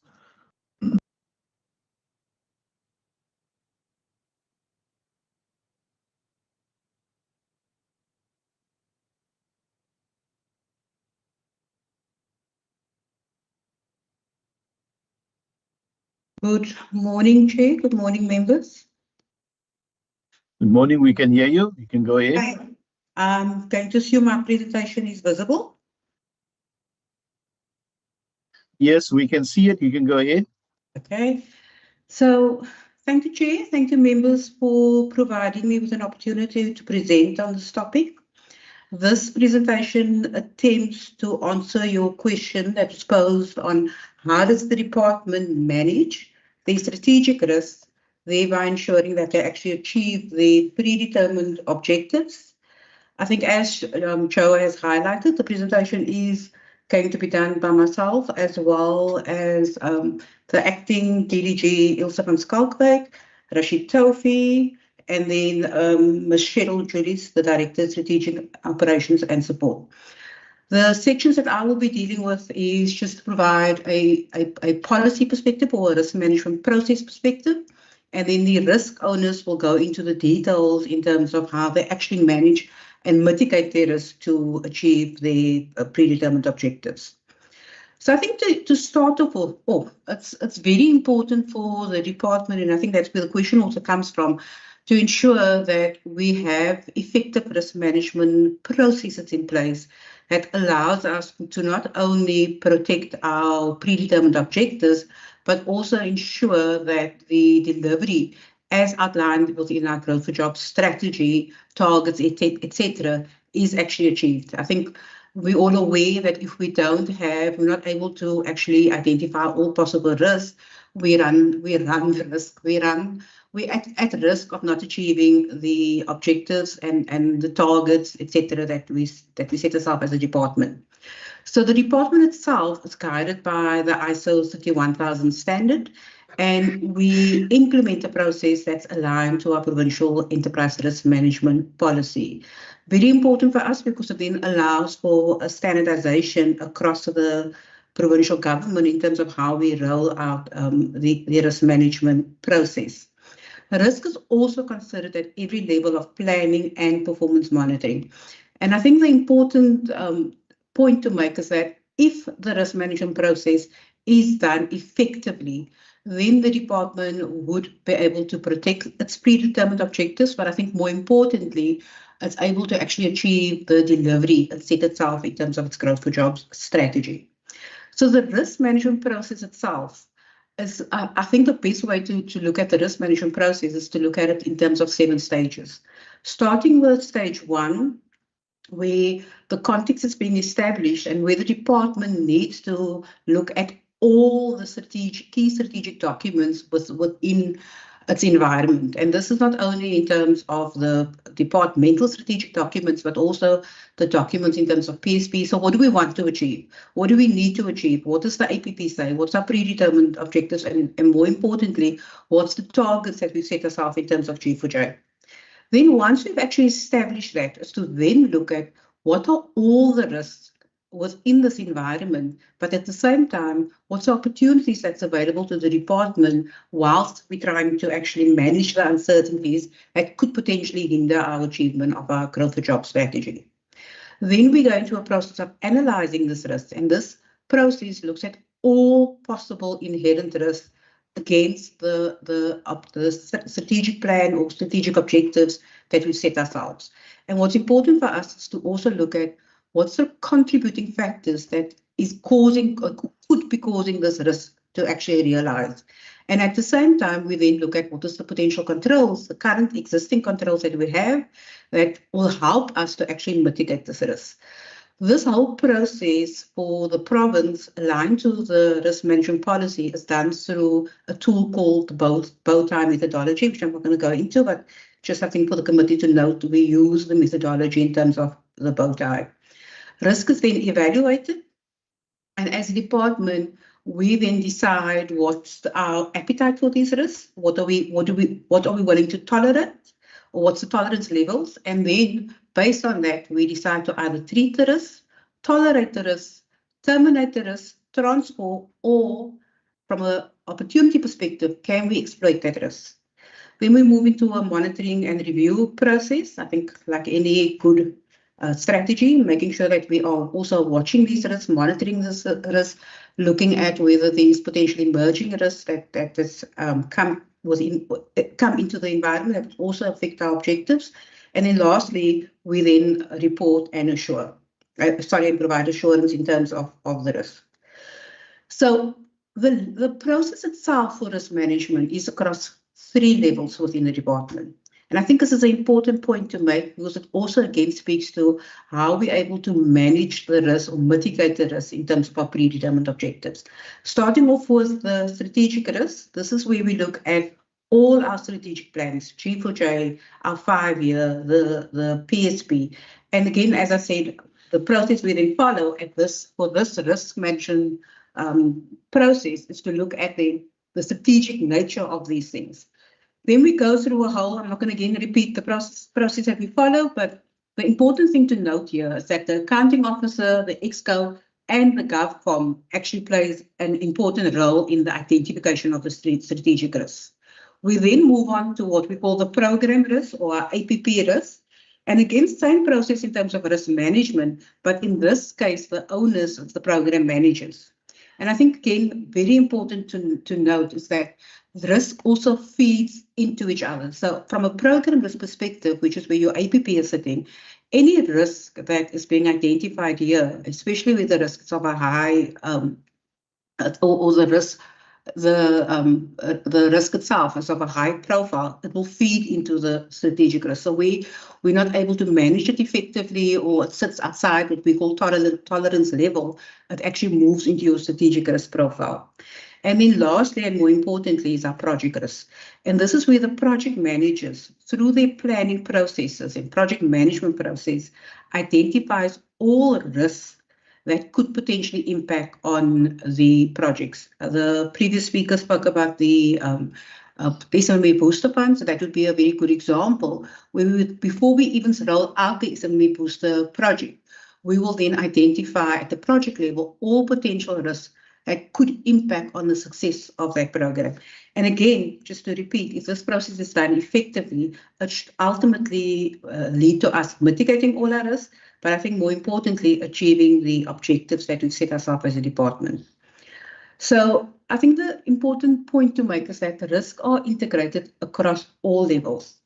From a project risk perspective, it rolls up into the program risks, predetermined objectives. From a project risk perspective, it also rolls up into our strategic risk and ultimately then ensuring that we achieve our G4J targets. And I think very importantly for us is that there is a level of oversight for and accountability for the entire risk management process. So as a department, we need to report to audit committee, and at the same time, from a governance committee perspective, we need to ensure that as the ExCo, there is proper alignment across all of these processes. So if we are able to implement the risk management process effectively, ultimately, I think the important thing to note is that there's a proactive migration of risk. So the risk management process allows us to identify all risks above tolerance and then also ensure that there's clear owners that can mitigate that risk. There's proper alignment, so we're able to identify risk linked to our strategies, G4J indicators, APP indicators, predetermined objectives. There's proper assurance through all our assurance providers, AG, internal audit. And then based on the fact that we're able to constantly identify risk through our processes, our governance committee, our program manager risk processes, the emerging risk is also identified, aligned for adaptability. So Chair, that's the end of my part of the presentation. I think I'm going to hand over to Rashid. Oh no, sorry, Ilse, who will then speak to her specific area. Ilse, do you want me to share or do you want me to? Yes, please, Maimuna. Thank you very much. I'll just say next slide. We don't have to change over, if that's okay. Okay, sure. Thank you very much. Thank you, Chairperson, and for the opportunity just to present on the strategic risks with regards to the economic enablers and development. So I'm going to cover the first risk, which was in relation to declining investment. The risk focused in terms of the mitigations, in terms of lobbying framework to be developed. So in the investment ecosystem, there's a range of risks. It's something which is changing. It's not constant. The risks change depending on what's happening specifically globally as well as nationally, even provincially. The first thing was that we looked at from an action plan perspective was a lobbying framework. This was to ensure a more mature approach with regards to both lobbying and advocacy. So how are we responding in terms of the issues? We've developed a advocacy and lobbying framework looking at how do we actually identify the issues, whether it's visas. We saw a lot of issues in terms of the visa aspect, whether it's risks in terms of pieces of legislation, etc. That is in a final draft format with regards to the advocacy and lobbying framework for a departmental level. And this will then also link to the actual, this will in essence also affect the investment area that we're focusing on in terms of PFA1 with regards to growth for jobs. The action plan there relates to the development and implementation of the investment strategy. So this was very much entrenched into PFA1 with regards to G4J, as well as our recently published 2025-2030 G4J implementation plan, which unpacked the investment area, focusing on the work. The majority of this risk is also relating to the investment ecosystem and how do we strengthen that to respond to that. Next slide, please. So this dealt with work that we're doing with our TIPA, our Trade Investment Promotion Agency, Wesgro, in terms of coordinating the provincial investment and trade activities, as well as the program, which we're in about, I think we're in the second year in terms of the Municipal Investment Readiness Program. We did an assessment of all the municipalities across the Western Cape in terms of their investment readiness. Scorecards were developed. This was also done with our municipal team, our MES team, in terms of they were busy with a municipal economic development maturity assessment. We've completed that assessment. We also had in this financial year where we had a conference with the municipalities, a summit, in terms of looking at their scorecards, their results, areas of improvement, and that talks about the investment ecosystem. So once the investment lands in the Western Cape, they get stuck usually at a local level in terms of their planning takes time. It's uncoordinated. So the maturity of the ecosystem is quite key. This is a long-term program in terms of improving the municipal investment readiness across the province. In addition to that, we looked at the single investment pipeline. This is also being improved this year. We're in phase 2. That's just in terms of the status of the investment opportunities. How are they moving? Is there traction? That's between ourselves, Wesgro, Atlantis, SEZ, Freeport, Saldanha, etc. With the investment summit, this was great, and we're actually updating that just in terms of the investments that's coming through the summit. But it's very much in terms of having that single platform view with regards to how our investment opportunities are maturing. And then, of course, the matchmaking exercise that was also done, that again, we're carrying on with it this year. The virtual one-stop shop, that's in terms of our Invest SA offering, with working with the National Invest SA. That's located within Wesgro, and that's about also in terms of locating that opportunity within the municipalities to offer a more professional service. And then, of course, the strategy work that's been done in terms of G4J. Next slide.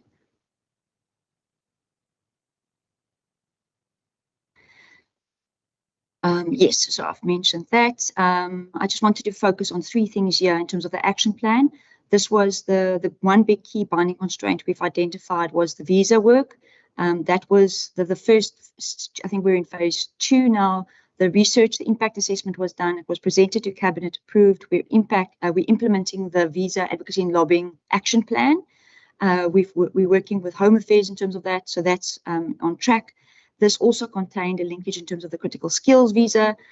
This was also work done in terms of improving the actual qualification list of what is critical skills, working with the National Department of Higher Education, and then, of course, the work in terms of the logistics framework. So this was also a binding constraint from an investment area, and work is continuing and ongoing in terms of the logistics area. We also, I think we're in this financial, I know we're looking back, but it's a continuous, and we're actually maturing the space and from a logistics area in terms of constraints we saw specifically at the Port of Cape Town. But the framework work is now moving into a strategy, and we're working with Department of Agriculture as well as Department of Mobility in this area. So that is an ongoing piece of work. Next slide. Critically, to reputation management risk. So as the Western Cape, where you're positioning the Western Cape and Cape Town and all of our municipalities as a premier investment destination, any risk that's coming to the space has a real impact in terms of where investors lose confidence. So work done in terms of the energy, the MER program, which is also advanced with our energy team, which helps with regards to landing green type of investment into the municipalities. That is also in a mature phase. The Port of Cape Town Efficiency Improvement Program, that's starting having good results in terms of the efficiency improvement at the Port of Cape Town. But again, that's ongoing. The red tape reduction, ease of doing business and Invest SA play.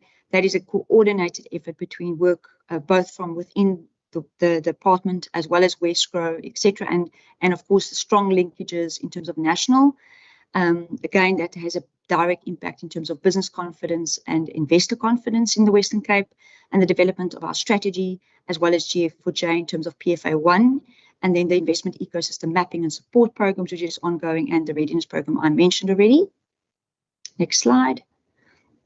And Chair, just to continue then in terms of the second risk, this risk dealt with the limited ability to enable economic growth in targeted sectors. So this was the high-level intervention of saying, where is our growth inhibitors in terms of the economy as a whole, in terms of key sectors. The three mitigation measures that was identified was, one was environmental sustainable initiatives, which very much dealt with risks such as CBAM, etc., decarbonisation, intergovernmental collaboration, and then logistics research and the strategy work. So the first action plan dealt with the logistics strategy, and it touched on elements that I previously mentioned. But there, what we've done is focusing on two elements in terms of mostly export focus. So we've got a big focus in terms of agriculture and agri-processing, and a lot of work in terms of just getting the Port of Cape Town moving. And critically in this area, it was if the port's not working, there's a big risk in terms of our export play. We've seen this ebb and flow over the last, let's say, 4 to 5 years. The work here was also supplemented in terms of the SEZs. So we also looked at the second area, which was with regards to looking at the efficiencies in terms of our SEZs, both Atlantis SEZ and Freeport Saldanha. And then, of course, we looked at the Cape Trade Portal. So this was dealing with in terms of helping us unlock more like a digital platform, our Export Promotion Fund, ESEP, that's conceptualized. I think we're in our third iteration this financial year, our Export Improvement Program. This was to support exporters in terms of looking at new growth and new markets globally, marketing campaigns ongoing, ease of doing business work. There's a range of activities that we're doing here just in terms of removing any binding constraints, barriers for specifically for export businesses. And that one area I'd like to mention was just our technical barrier area and our regulatory impact assessments. Next slide. Let me just see what and then one area I'd just like to focus on is our Intergovernmental Trade Policy Forum. We advocated quite heavily with National Department of Trade and Industry in terms of just getting provinces seated at the table. And this was, I think they've been running it for about a year now, where they get all the provinces, not just dealing with our TPAs, but actually provinces engaging with DTIC in terms of trade policy issues, priorities, etc., which has been very useful, especially in the latest constrained environment with the US. And then, of course, the outreach and awareness programs that we've been done across the Western Cape to just profile exports. Yes, so the rest of the elements touch and work in terms of how we're just positioning and creating more from trade missions to work in terms of services exports, cost effectiveness in terms of tech businesses, etc. Next slide. And then the third risk is with regards to the governance failures within the public entities. This was at the time when this came up, it was in terms of where Wesco was also going through a transition. So there was two elements that we were focusing on. This was in terms of one, the control deficiency.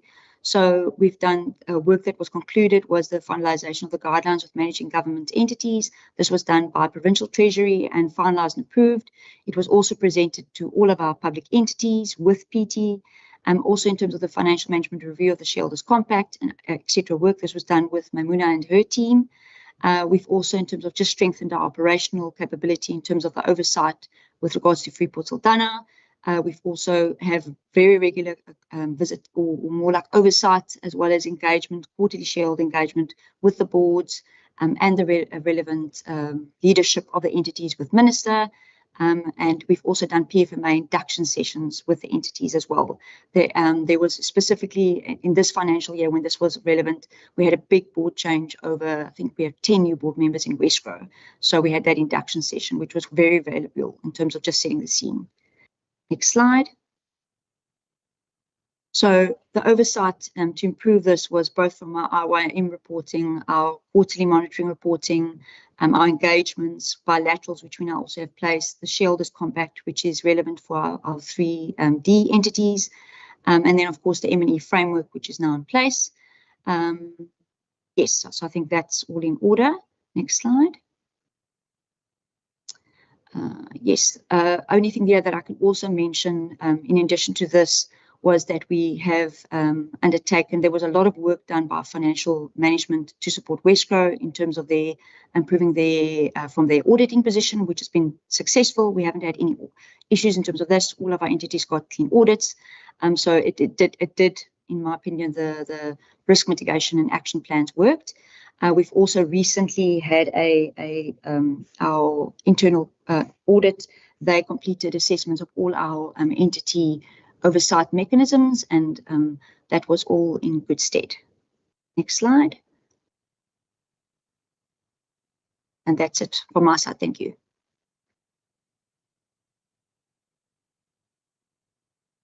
Thank you. This is Rashid Tofi here. I'll pick up from the present. I just have 5 slides just to pick up on our next few risks.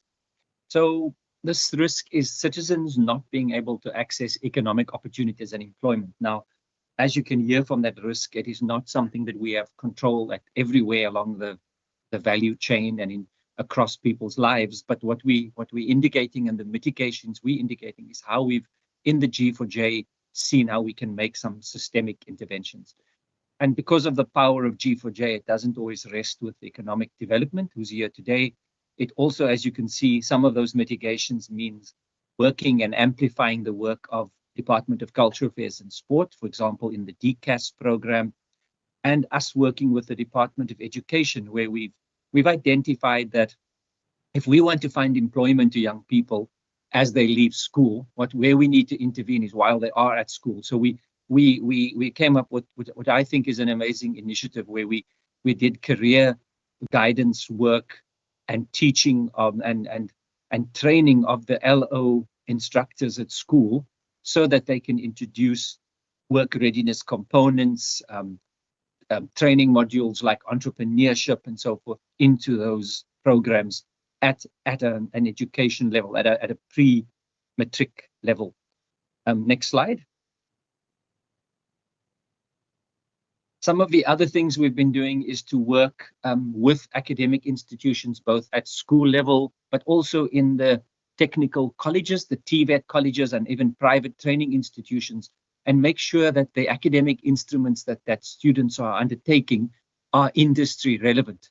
So as you all might know, we have a Premier Council on Skills where we meet twice a year, and we really engage with the private sector, with industry, and find out what their requirements are.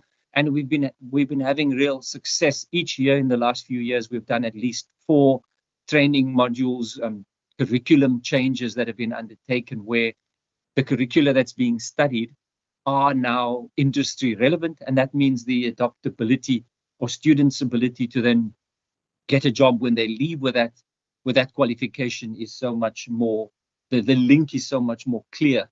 We also work very closely. Just go back one more time. I wanted to mention the SETAs. SETAs is the sector authority bodies where there's quite a lot of money that we've been managed to unlock. So our programs have this 3-way component where we use some of our voted funds, but we also manage to unlock private sector funding and also SETA funding, and to really place people into work opportunities. Thanks. Next slide.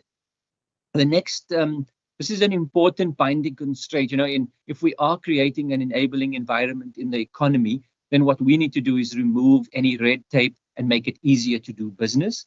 And we do various programs that do this. We do ad hoc programs where we have engagements with all of the business chambers, Afrikaanse Handels Institute, and we do export awareness programs all across in every district in the economy. I mentioned the Premier Council on Skills. We also have standard public-private engagement platforms like Business Meets Cabinet and various other development fora. And our team have an amazing influence at a national level. In fact, the Operation Vulundlela, I always say, is almost seems like a development that emerges from seeing the success story of our red tape reduction unit and the ease of doing business that we work. So we do G2G platforms or IGR platforms at a national level and at a municipal level through the district coordinating forum. And then we have various other fora and platforms like the Port Stakeholder Engagement Forum. So even though we are not in control of the efficiencies in the port, we lobby and work very closely with Transnet and our other colleagues. We have other, I think I've covered most of those slides here already through my general introduction. So thank you very much. And then this slide, the other challenge we have in the economy is the low startup rate and also the high failure rate of businesses. And And as you might have seen, even in Josh's previous presentations, over the last few years, we've had several programs, the SME Booster Fund, where we work with intermediary organizations. And this SME Accelerator program, that was maybe not mentioned, this is a program where we work with the Johannesburg Stock Exchange, and we unlock funding nationally from all different banks and other listed companies, where we identify small businesses in the Western Cape and they bring funding and other expertise to that. And we also do some of our other mitigations are having a very good, strong ecosystem. We literally, figuratively and literally are on the same WhatsApp group with all the right partners, so that when there's a challenge we can address that immediately. And we have the SME forum where we meet on a quarterly basis to discuss these kind of developments and understand what challenges are facing businesses. I think that's my last slide. Or is there one more, CFO? There we go. So I've spoken about the Booster Fund. We also do various webinars during load shedding. This was about energy, but we also have organized webinars with SARS to say, how with SIPC, with finance institutions. So that really is our superpower, is to have a control or have a good influence over the ecosystem and provide content, listen carefully, and then adjust our inputs and our services to what the small business communities and the business chambers in general are needing from us. Thank you. There we go. Back. So it's over to you, Cheryl. Thank you. Thank you so much, Rashid. So this risk actually speaks about the inability to achieve the desired strategic impact from projects and programs. And if we look at the action plans that has been identified, as looking at developing an M&E framework. So at that current stage, the department had an M&E framework which had a larger emphasis on monitoring our output indicators and our outcome progress of the APP and the SP, the strategic plan. But because of the G4J's strategy, which spells out a new strategic intent, the department had to actually reposition its approach to how we're going to look at M&E in terms of, and how we're going to respond to the outcomes and the outputs of and the delivery of the department against it.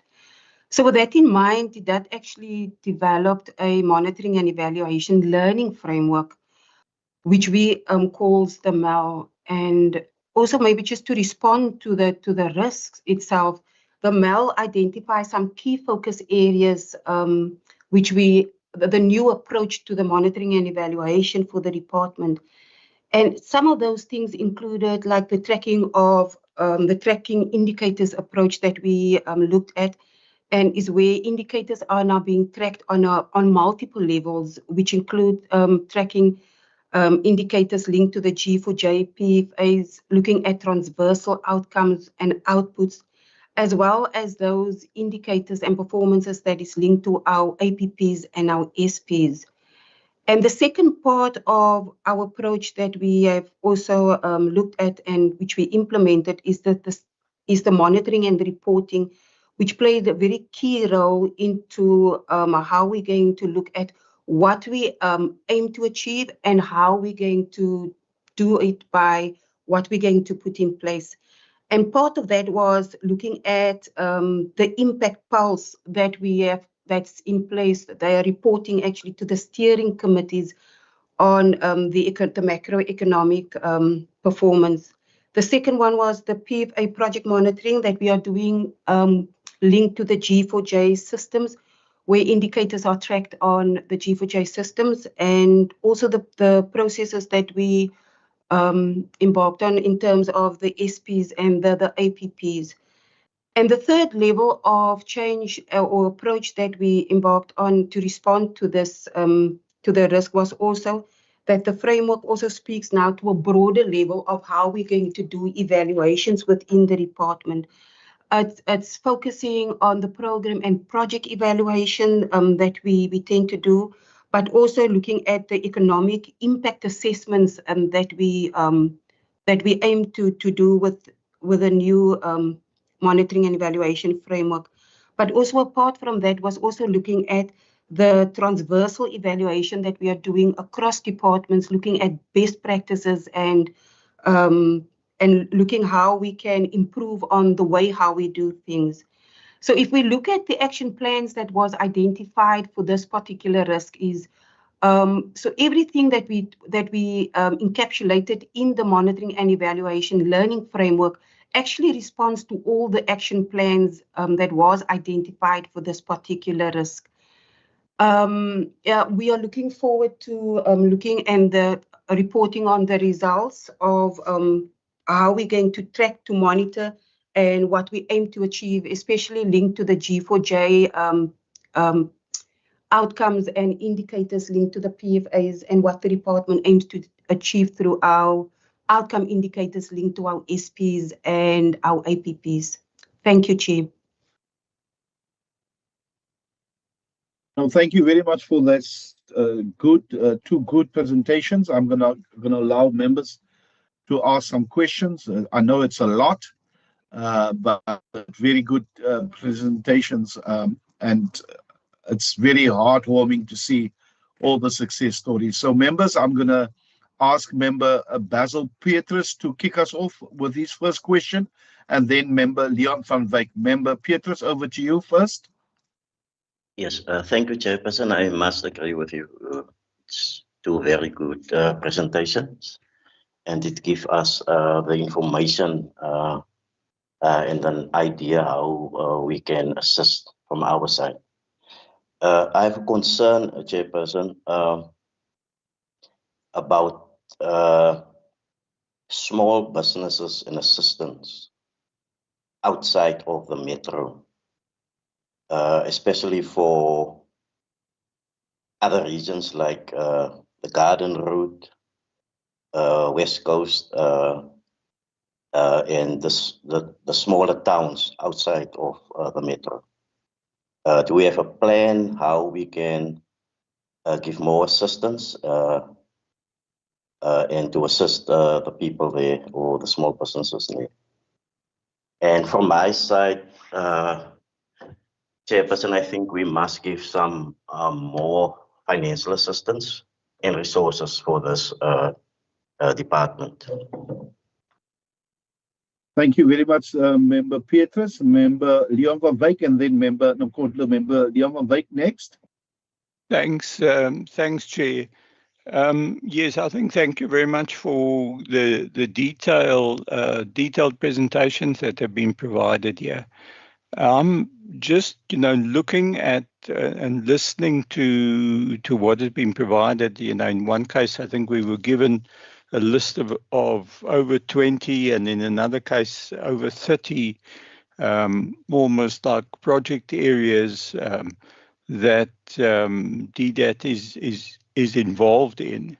And my concern is in undertaking these projects, the predetermined objectives also need to be defined fairly, quite precisely as to how one is going to be able to manage and evaluate each of those projects, and also what the level of risks are. Because it's it does. And if I take one example, for instance, you've got the municipal investment readiness program. Now, I think just in terms of that program, there should be some form of template, some form of checklist that should, I would have thought would be established to determine whether a municipality is following that program and is actually achieving that, and therefore internally that needs to be measured and monitored as such. It's and therefore I just think that in a lot of what's been told to us are in effect possibly operational type of issues, as opposed to crisply indicating these are the type of measures that one has to measure the state of progress within the various projects and whether one is being successful in achieving that, whether you've met that particular objective, and in how do you deal with the risks. You know, so I'm a little bit, you know, I would think there's a need to get quite a clear definition that then flows through from the whole the strategic direction of the department through into the APP, and how it is then reflected ultimately in the annual report. And I'm also mindful of the fact that what we're discussing now, we are virtually 18 months down the line from the previous financial year.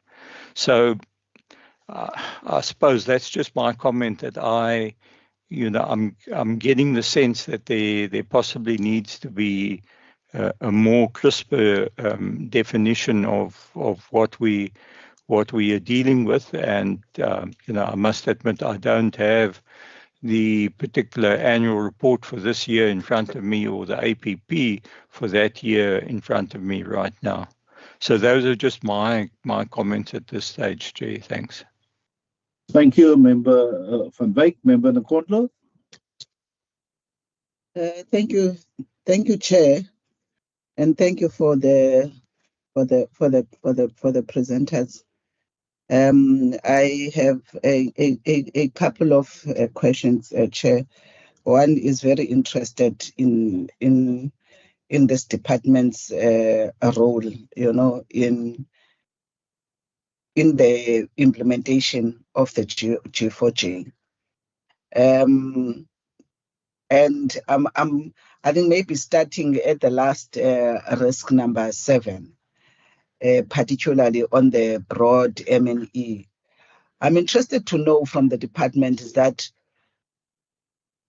what is the move, what is new from what would have been your M&E approach during the PSP period, wherein we would have had as economic development a growth strategy to realize about, I think, 500,000 jobs at the time.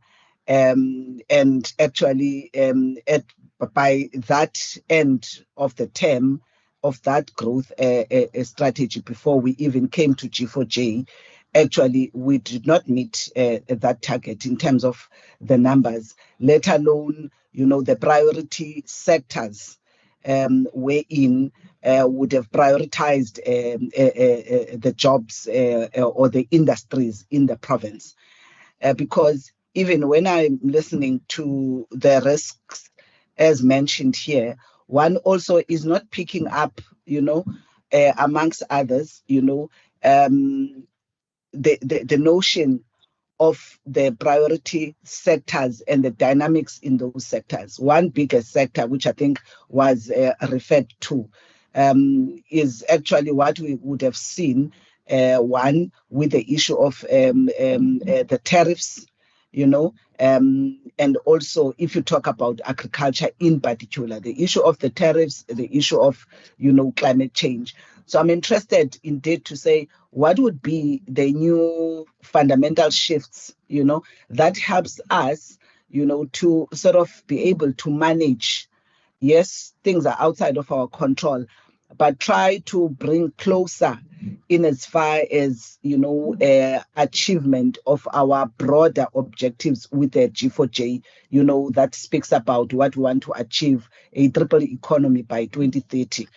So I'm interested in that broad outlook to actually say I didn't hear, you know, amongst others. I'm worried because when I think Rashid was speaking about risk number 4, about access to economic opportunities, I would have thought, you know, the very structural issues that I think by reference you're mentioning of what is an intention of the Operation Vulindlela, to deal with structural issues that also the Western Cape economy is not unique to, where you've got, a double or a dual economy, an economy of the poor, which mirrors, the historical apartheid, of an economy of Black people that are in townships that are poor, which is why you'll have members like ourselves and Member Petrus always asking about the townships, always asking about the rural areas and all of that, because we are mitigating, between a fluent, much more running economy on one hand, which is more first world, and a third world economy within the very province, and I'm not hearing this risk strategy, as you talk about economic opportunities, of those realities of accessing economic opportunities, because even when people are brought into meetings, to discuss information sessions, to know about the actual accessing of the opportunity because of that structural dynamics, are there and are glaring, and they are always produced in the statistics, in the research that is given, where you actually are stuck and you can already predict that when you talk about success in the economy, the success will always be, pronounced in the more predominantly white areas, predominantly middle class and suburbs, versus what you get in the poor areas. So I'm not sure how is this, anchored in this particular strategy, and whether there would be at any levels, outcomes type of evaluations which include feedback from the very beneficiaries, because it's one thing you're talking about what you will be doing, but how are you bringing in the people that you are doing things for, and the extent to which they're going to be able to feedback in the system, especially for improvements before you even end the actual G4J strategy. So I think that is an issue for me that I'm interested in. And then in the issue of the reputational risk, I'm trying to understand what is in the reputational risk. If colleagues can just, I didn't pick that up, and around the intergovernmental, what exactly are some of the, what are the actual risks that you are mentioning about reputation and intergovernmental? What are you mentioning there? What is the rationale of what you are trying to, to sort of deal with in that level? And then my last to chair in this is that I'm interested to know at this point.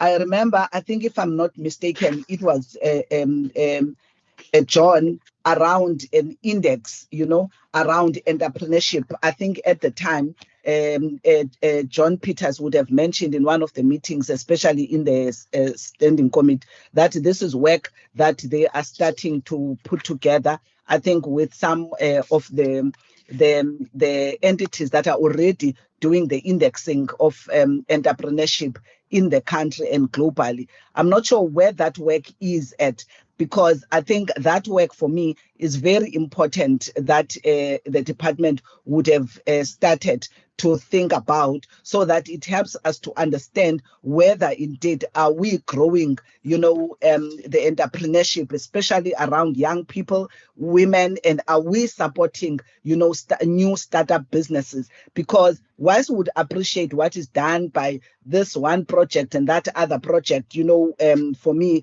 which are not necessarily honed into any, for example, a township strategy, because that is still missing. So you talk about all the individual SMME booster and this one without necessarily saying what hones in this, what are you trying to achieve as the end goal.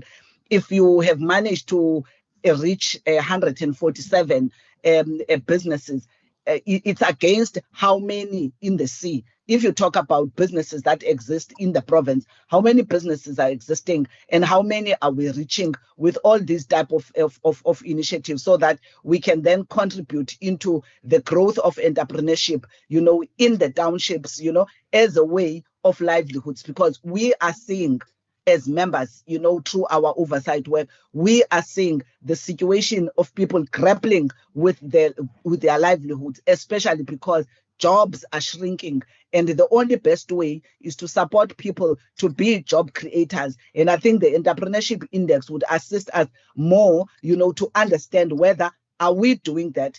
Are these contractor sessions where people are going and listening to opportunities? Are they turning into the actual opportunity? Because yes, you can have 2,000 people having attended the session, but for me, that is just looking at an assessment from what is your output, but it doesn't say what is the outcome thereof. An outcome meaning out of these 2,000 and something, how many of these people are actually, contracting in the series of infrastructure projects where trillions of rands we are approving and supporting through the infrastructure department and any other. Are we finding the plus 2,000 construction or emerging contractors, businesses that were sitting in our sessions? Can we account for any of them in the actual construction projects? Because the issue here is not to do a keep busy. It's not to demonstrate, yes, that people are attending meetings and are getting the information, which is just one step as an enabler. But where we need to account for them is after they received the information. Are we seeing, is there a shift in the needle in terms of the very economic participation? Are they being helped by this information to actually get contracts? And when they get contracts, they are able to employ people, through that particular contract. Then we are seeing the job numbers that we are looking for. So for me, Chair, I think these are just issues that are in my head as I'm listening to this very important, I think, presentation about the G4J and how it is managed and how the risks strategy of the department, to help deliver this strategy. Thank you so much. Thank you very much. I'm going to give over to the HOD, and then the HOD can then say who's going to answer what. Thank you very much, HOD. Thank you very much, Chair, and to the members. I'm just going to make one or two maybe overarching remarks, and then I'm going to hand it over to my team members. So I think Honourable Member Petrus was raising the issue around businesses and how businesses outside the metro gets assisted. And so I'm going to ask John and Josh to perhaps answer that, because we do collect the details of the beneficiaries outside of the metro, and I think certainly making sure that our projects reach beyond just the city of Cape Town. With Honourable Member Van Wyk, who asked really around just the number of projects that we're currently doing. I think the important point when we look, and I think the project of Municipal Investment Readiness Program as an example was just really how are we making sure that this is delivered against the stated objectives. I think a comment was made about that a number of these projects seem to be quite operational. So let me just say that if we look at the predetermined objectives of the department as outlined in our strategic plan of 2020 to 2025, we by and large actually reach those targets. So if you look at the risk mitigations of the perceived risks that we identified, I think we've managed it really well. We have done a review of the strategic risks because it was quite quite a lot. And a lot of them actually are strategic, but they kind of sit on a program level rather than an overarching departmental level. So we've just gone through a review of those strategic risks to make sure that actually the points that the Honourable Member Van Wyk actually raised had been internally identified, and making sure that the strategic risks that sit on a department. But I'm going to perhaps ask if any of the other members, particularly the DDGs, would want to just add to the points that I just made there. With Honourable Member Nkontlu, with the points that she was making, again, we have met the targets of the 5 years, but there's a challenge with the department in terms of the amount of resources we have available and the capacity that we have available relative to what we are required to do. So we would agree with Honourable Member that if you look at the number of people we are supporting in terms of the number of businesses we've supported over the last 5 years relative to what we need to do within the G4J, the National Department of Small Business Development identified that there were 300,000 businesses in the Western Cape, both formal and informal. And it's clear that the way that the department delivers its service and meets their targets has to shift quite fundamentally. And that is why the team has identified and prioritized the development of one MSME strategy or entrepreneurship strategy, as well as separately township strategy, because we've heard Parliament, we've heard the Standing Committee in the comments around making sure that we have a holistic, all-encompassing strategy to actually make sure that we support entrepreneurs. But the manner and the mechanisms that we do this needs to fundamentally change given the demand, the need of the province, and given our targets. So I'm going to ask John to perhaps answer and perhaps expand on the progress that we're making with respect to that, but certainly around the township strategy and also the specific initiative around the township action plan. It is really around how the department doesn't decide on an intervention and sort of impose it, but it's really around making sure that we are interacting with the communities and the businesses within those communities to identify the relevant interventions that we need to land in those specific areas, those townships, to make sure that it's nuanced for their specific needs and it's nuanced for their specific opportunities. Because a township, for example, in the Overberg has different prospects for growth, different opportunities in comparison to a township in the Karoo, for example. And it's needing to make sure that our strategies are responsive to that. But if I could perhaps ask Cheryl, if you want to maybe add a little bit to the issue around the MAL, so the monitoring, evaluation and learning framework that we've just finalized, and then just indicate what the differences are between the previous way that we've done it and the way that we are intending to take it forward.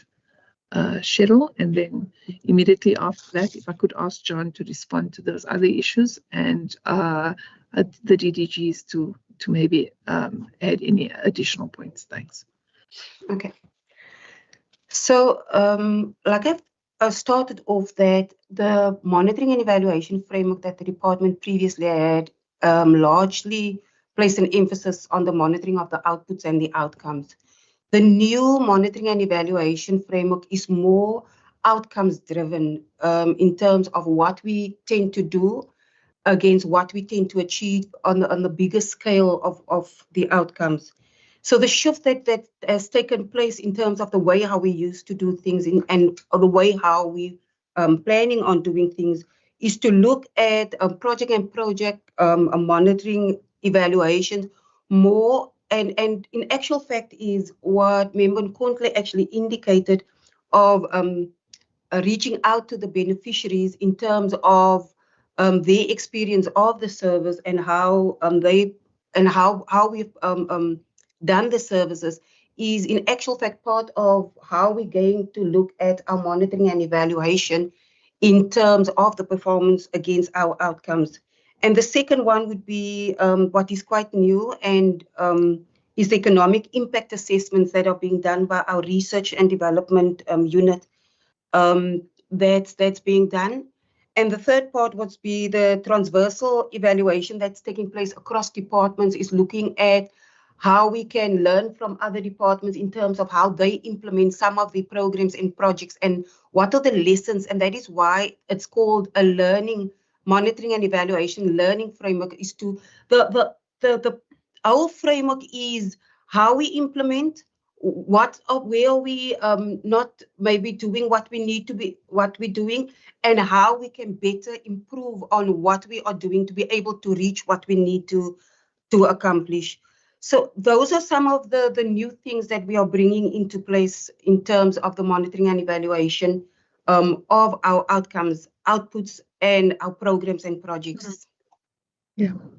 If I could just maybe add to what Cheryl's just said to the honourable members, we're also implementing a logic model. So this is in our framework, a logic model for all that is driven by outcomes.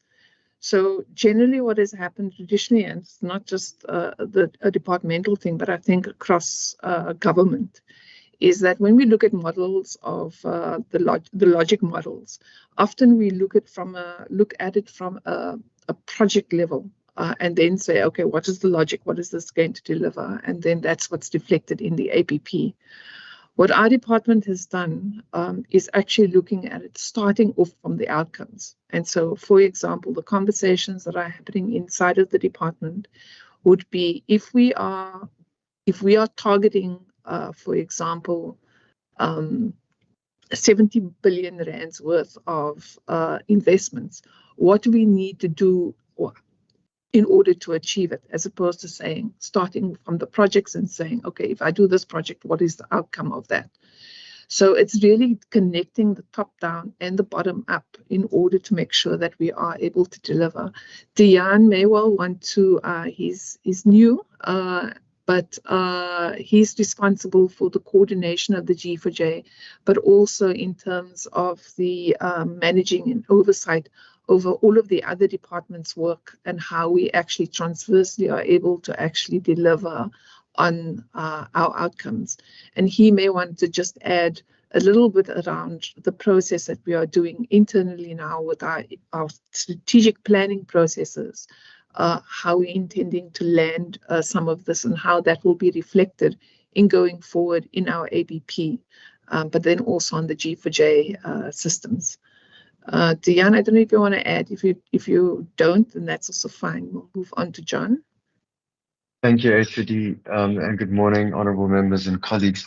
Just to say that the approach we're taking in general for G4J, and this is looking not only at DDATs, but across the G4J portfolio, is to take a portfolio-based approach in which HOD has already mentioned. We look at logic models to understand the strength of each department's projects against the objectives of G4J. So it's managed and coordinated centrally through the G4J system and through the SECO office at the Department of Economic Development and Tourism. Through this process, we're also able to understand how departments link back to their APP deliverables, and I think Cheryl's covered a lot of that already. But I think just to add that all of this is integrated in the way that we manage across departments and within the Department of Economic Development. Thanks, HOD. Thank you very much, Diane. With the consent of the committee chair, I'd like to hand over now to John. Thank you very much. Thank you very much, Chair. Good afternoon, good morning to all the members. I'll try and be succinct with regard to the responses. The first response to Honourable Member Petrus, maybe just some context with regard to what we currently doing or did in the past 2 years regarding the non-metro areas. Certainly there's been a push to I don't want to call it mainstream, but give the proportionate amount of energy and resources to those areas. So what we've done is just maybe to mention some, I'll talk about some of the stuff that we're doing and and what we're looking at going forward. I think that's an important part. Is, for example, in the West Coast, we were quite active with the municipality and business, where we facilitating a sort of agreement between, or a coalition between business and the municipality, and they're specifically looking at how small businesses are supported. We were asked to actually facilitate that one. In George, I just returned yesterday from a relatively big workshop there between the district municipality and George municipality, and significant numbers of businesses, in looking at how, from DDAT side, we facilitate a sort of ecosystem approach to developing in that garden route. In Cape Winelands, we've had engagements there where we're also looking at partnering with them with regard to the access to finance program. And then recently we were asked by an organization called R Labs to see how we can assist in the Central Karoo district. So those are some of the examples that we do there, right? Last year also, we had quite an extensive program, and Josh mentioned that, of a outreach where we worked with the municipalities to better inform SMMEs on the opportunities, the support services that are provided by government, not only government, but also the national departments. Yeah, maybe just what is our approach with regard to the non-metro areas, right? Now, there's three, I would almost make it, yeah, to make it simple, there's three ways in which we do it. The first one is where we go out ourselves with partners, and we see how we can support SMMEs, right? Typical the road shows and stuff like that. That's the one thing. And then secondly, through LED, we work with our municipalities to better capacitate the officials in the LED departments. So you don't just come into the area and leave. You actually leave some sort of support or some sort of capacity to support SMMEs in that area. And obviously those LED units or those LED officials become our contact persons with regard to anything related to small business. And then the other part is, we must not miss, is that the regulatory reform or the process improvements, where we work with the municipalities to improve circumstances for, especially, for example, your informal business in terms of permitting, licensing, and stuff like that, right? So that's the three ways in which we're doing it. More importantly, how do we see it in terms of the way forward? We certainly, in the next year's budget, if there's going to be budget available, to have a much more structured approach in how do we support, especially the LED officials, in terms of SMME support, right?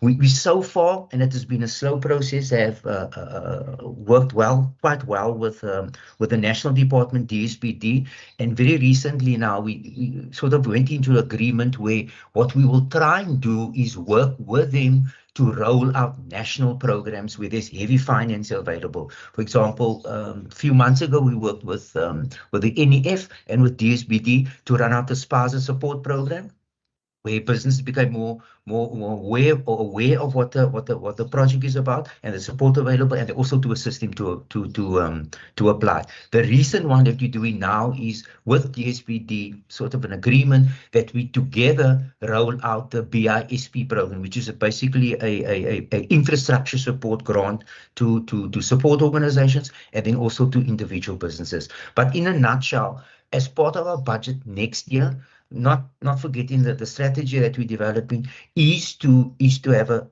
one area, call it a focus area on how do we support non-metro entrepreneurship in that context, but obviously working with the municipalities, and again, whether it is red tape reduction, or whether it's business support, or whether it's opportunities through procurement. That's the one area.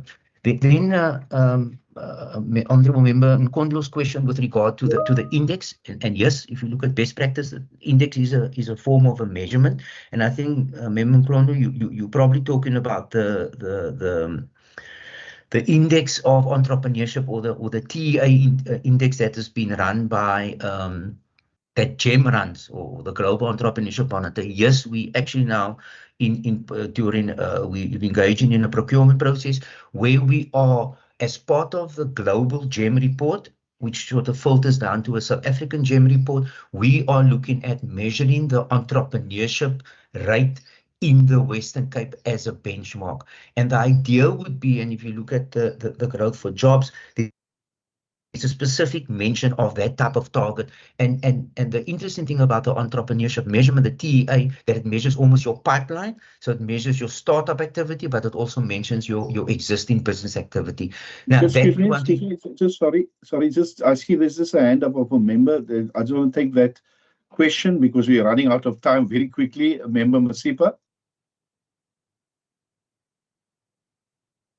Sure, thank you very much. I think it's just a hand to have a follow-up question, if you don't mind, Chair, just once they're done. Okay, once it's done, we also cognizant of the time because we still have resolutions to do and our meeting should adjourn at 12 o'clock. There's other members that have engagements at 12 o'clock. So over to you, and then we can just allow for a follow-up. Thank you. Okay, sorry. Where was I now? With regard, okay, just backtrack a little bit with regard to the index. So we are in the process of finalizing that and then putting out, because what will happen is that though that measurement will be done when the GEM report is being done, right? So what we will do is there's a national survey, and we've been asked that as part of that national survey, there's a focus on the Western Cape, and in comparison to I think 3 other provinces, I think it's Gauteng and KZN, and I can't remember the other province. So after that exercise, we'd be able to have a pretty good idea of the entrepreneurship rate in the Western Cape, and then use that as a benchmark to ask ourselves how we are moving up or down, right? So that's the one example. I think just in terms of there was that question, and then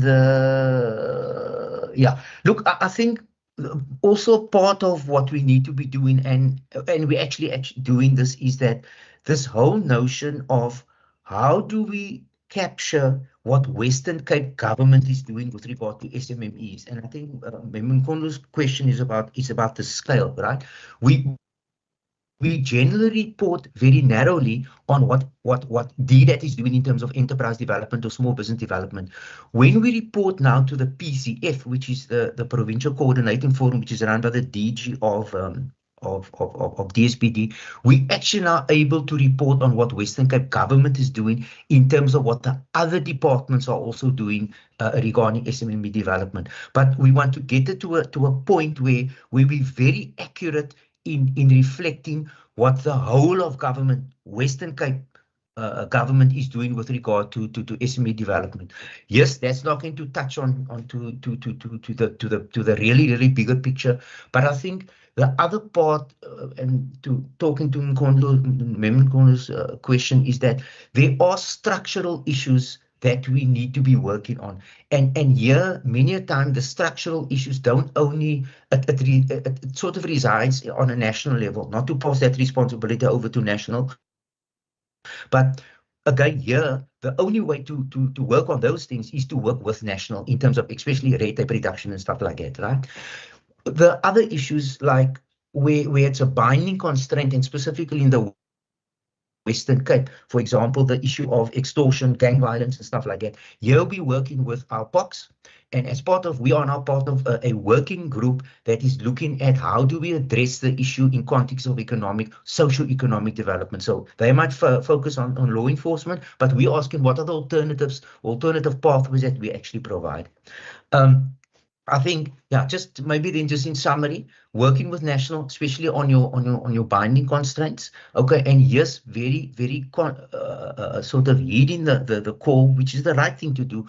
What do we do systemically in terms of changing certain stuff? And certainly from the GEM perspective, if you're going to look at increasing entrepreneurship levels, there are systemic issues, including things such as school entrepreneurship, getting kids ready from a school level to pump at pipeline so you get entrepreneurships at the end of the day, especially in the Western Cape. And then obviously like tertiary institutions, and here, good relationship and good progress. I think 2 of our businesses won the national part. I think Josh will give you information on that in terms of tertiary institutions like your TVETs and stuff like that. So yes, we are dabbling a little bit here and there, but I think the big focus is on the systemic issues of how we actually change that needle with regard to entrepreneurship and small business survival rates.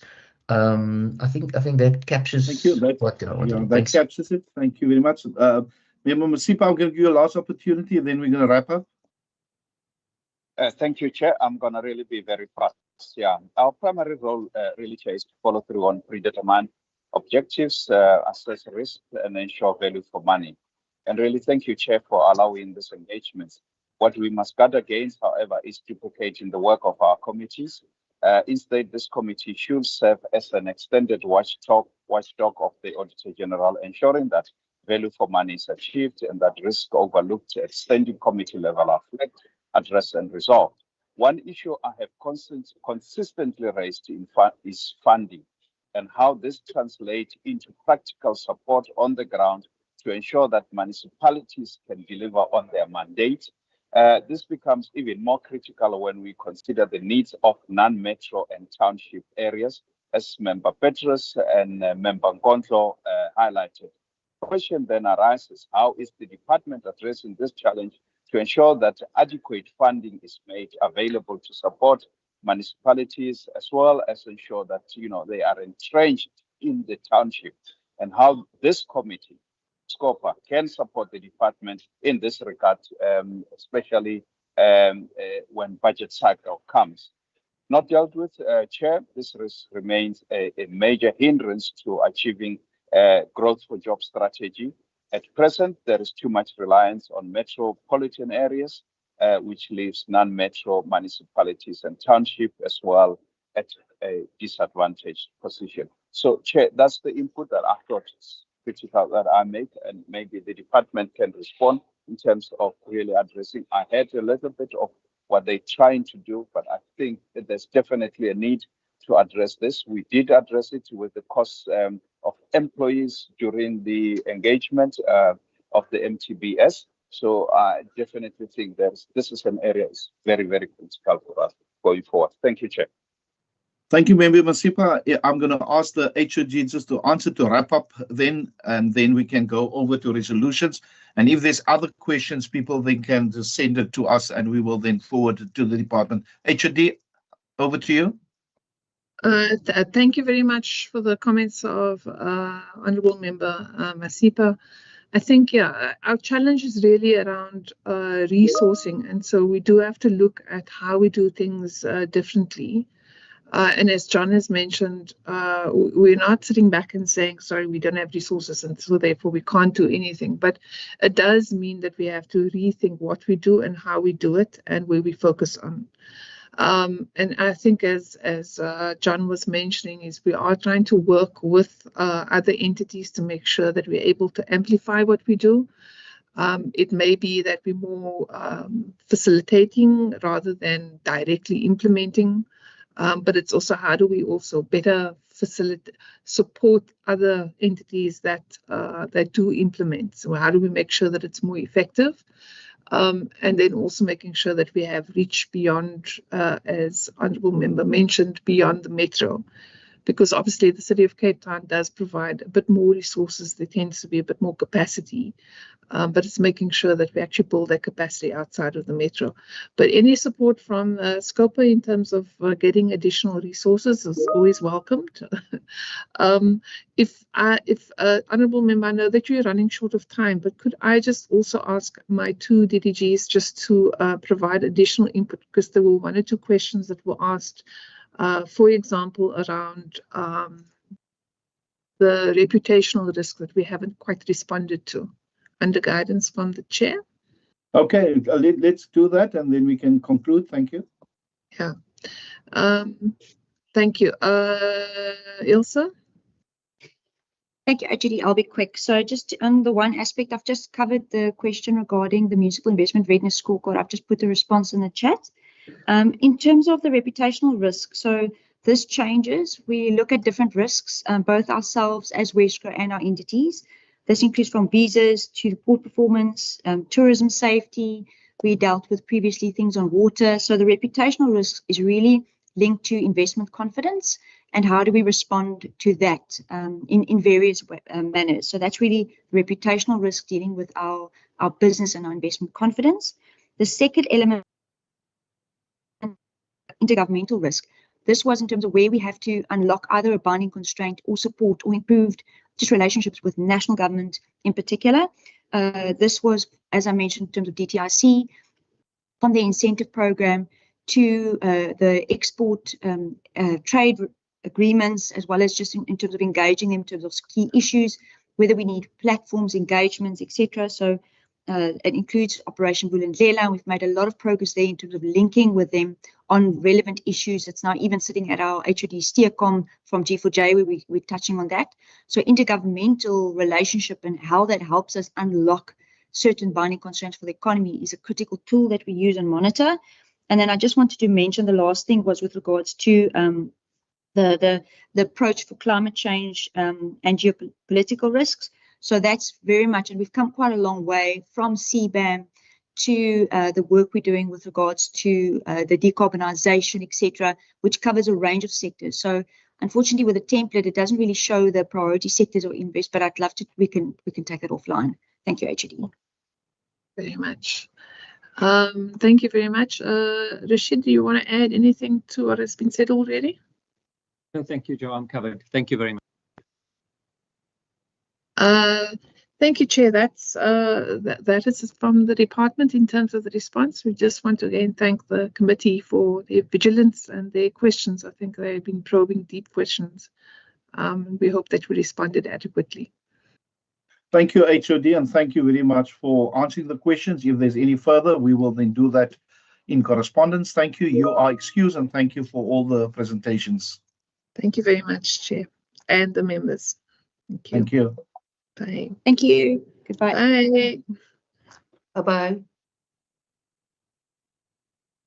Yeah, thank you, members. I think it's only the members left now. We just need to, we're going to do the minutes at the next meeting. We just have SATCO pack, but can I just ask, is there any resolutions? Maybe we can just send it to Mr. Davids. Do you have any resolutions there that you captured? I know there's a request for information. Yes, Chair. It's basically just the request for information, Chair, regarding the limiting bidding contracts that were awarded by the Department of Agriculture. And then it's just regarding the various projects by the CIDRA, which includes the nature, the financial expenditure, etc., Chair, including a request by Member Bryant, what makes the CIDRA different, the CIDRA's projects different from the Department of Infrastructure, Chair. And then Member Peters also indicated that more financial assistance be awarded and more assistance be awarded to the department, DRAT in the respect of their projects, Chair, that they presented to the committee. Thank you, Chair. Thank you. Is there any additions, members that want to add to that? I don't see any hands now. Like I said, we're going to do them. Okay, Member Kondla, go ahead. Member Kondla. And Member Peters, Member Kondla. First, Member Kondla, then Member Peters. Yes, over to you, Member Kondla. In terms of just in consideration of time, can I suggest or support your initial proposal that if we do have some additional requests for information or resolutions, can we send them to the committee coordinator? Yes, yes, please. Thank you, Member Peters. No, thank you, Member Peters. Yes, thank you, Chair. Can you just add there by financial assistance, also resources, Chairperson? Okay, thank you. Thank you very much. No, thank you very much for that. So if there's any additional, you can just send it to Mr. Davids maybe today, later today, and then he can capture that. Members, I just need to bring your attention to our SATCO PAC annual conference. The SATCO PAC annual conference will take place from the 27th to the 31st of October, and that is exact 20. So that is from the 27th to the 31st of October, but we still have our annual reports until the 31st of October, starting at the 10th, ending at the 31st of October. So my suggestion is, and maybe members can assist me, I'm staying, I'm continuing to do the scoper. Myself and the coordinator will stay and continue with scoper. What I suggest is members that want to go can indicate that they want to go, but that we have alternatives then to stay. So we can work it out. Whoever the alternatives are can stay. Members that's not going to go with, because I think Mr. Davids has helped me quickly. How many in the past? It's about 3 members going, eh? Members, Yes, 3 members. It's Yes, usually Chair. the chair and then one from maybe 4 sometimes. One from the DA and one from the other party, and maybe we worked it out. So it's about 3 members going. So members, just check your diaries. I'm staying. I'm not going. But members must then indicate to when do we need the names, Mr. Davids? Chairperson, it will be advisable, Chair, by next Friday for the absolute latest, Chair, just to let me know so that we can start the logistic arrangements, Chairperson. So members, can I ask that you discuss it in your respective caucuses, and then you will then submit the names. We will look at the names and then submit the names formally so that all the logistical arrangements must be done, flights and all of those type of things. Are we okay with that, members? Member Nkondlo?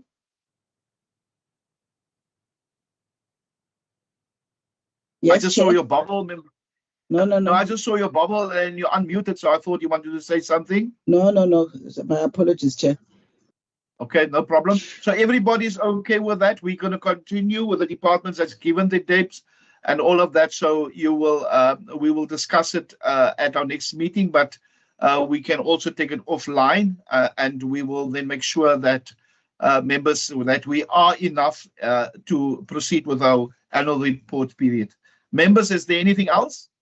Mr. Davids, anything else? No, Chairperson, nothing else. Thank you. Can we conclude? Thank you. I see thumbs up. Members, have a fantastic weekend. God bless you, and we'll see you again at our next meeting. Meeting's adjourned.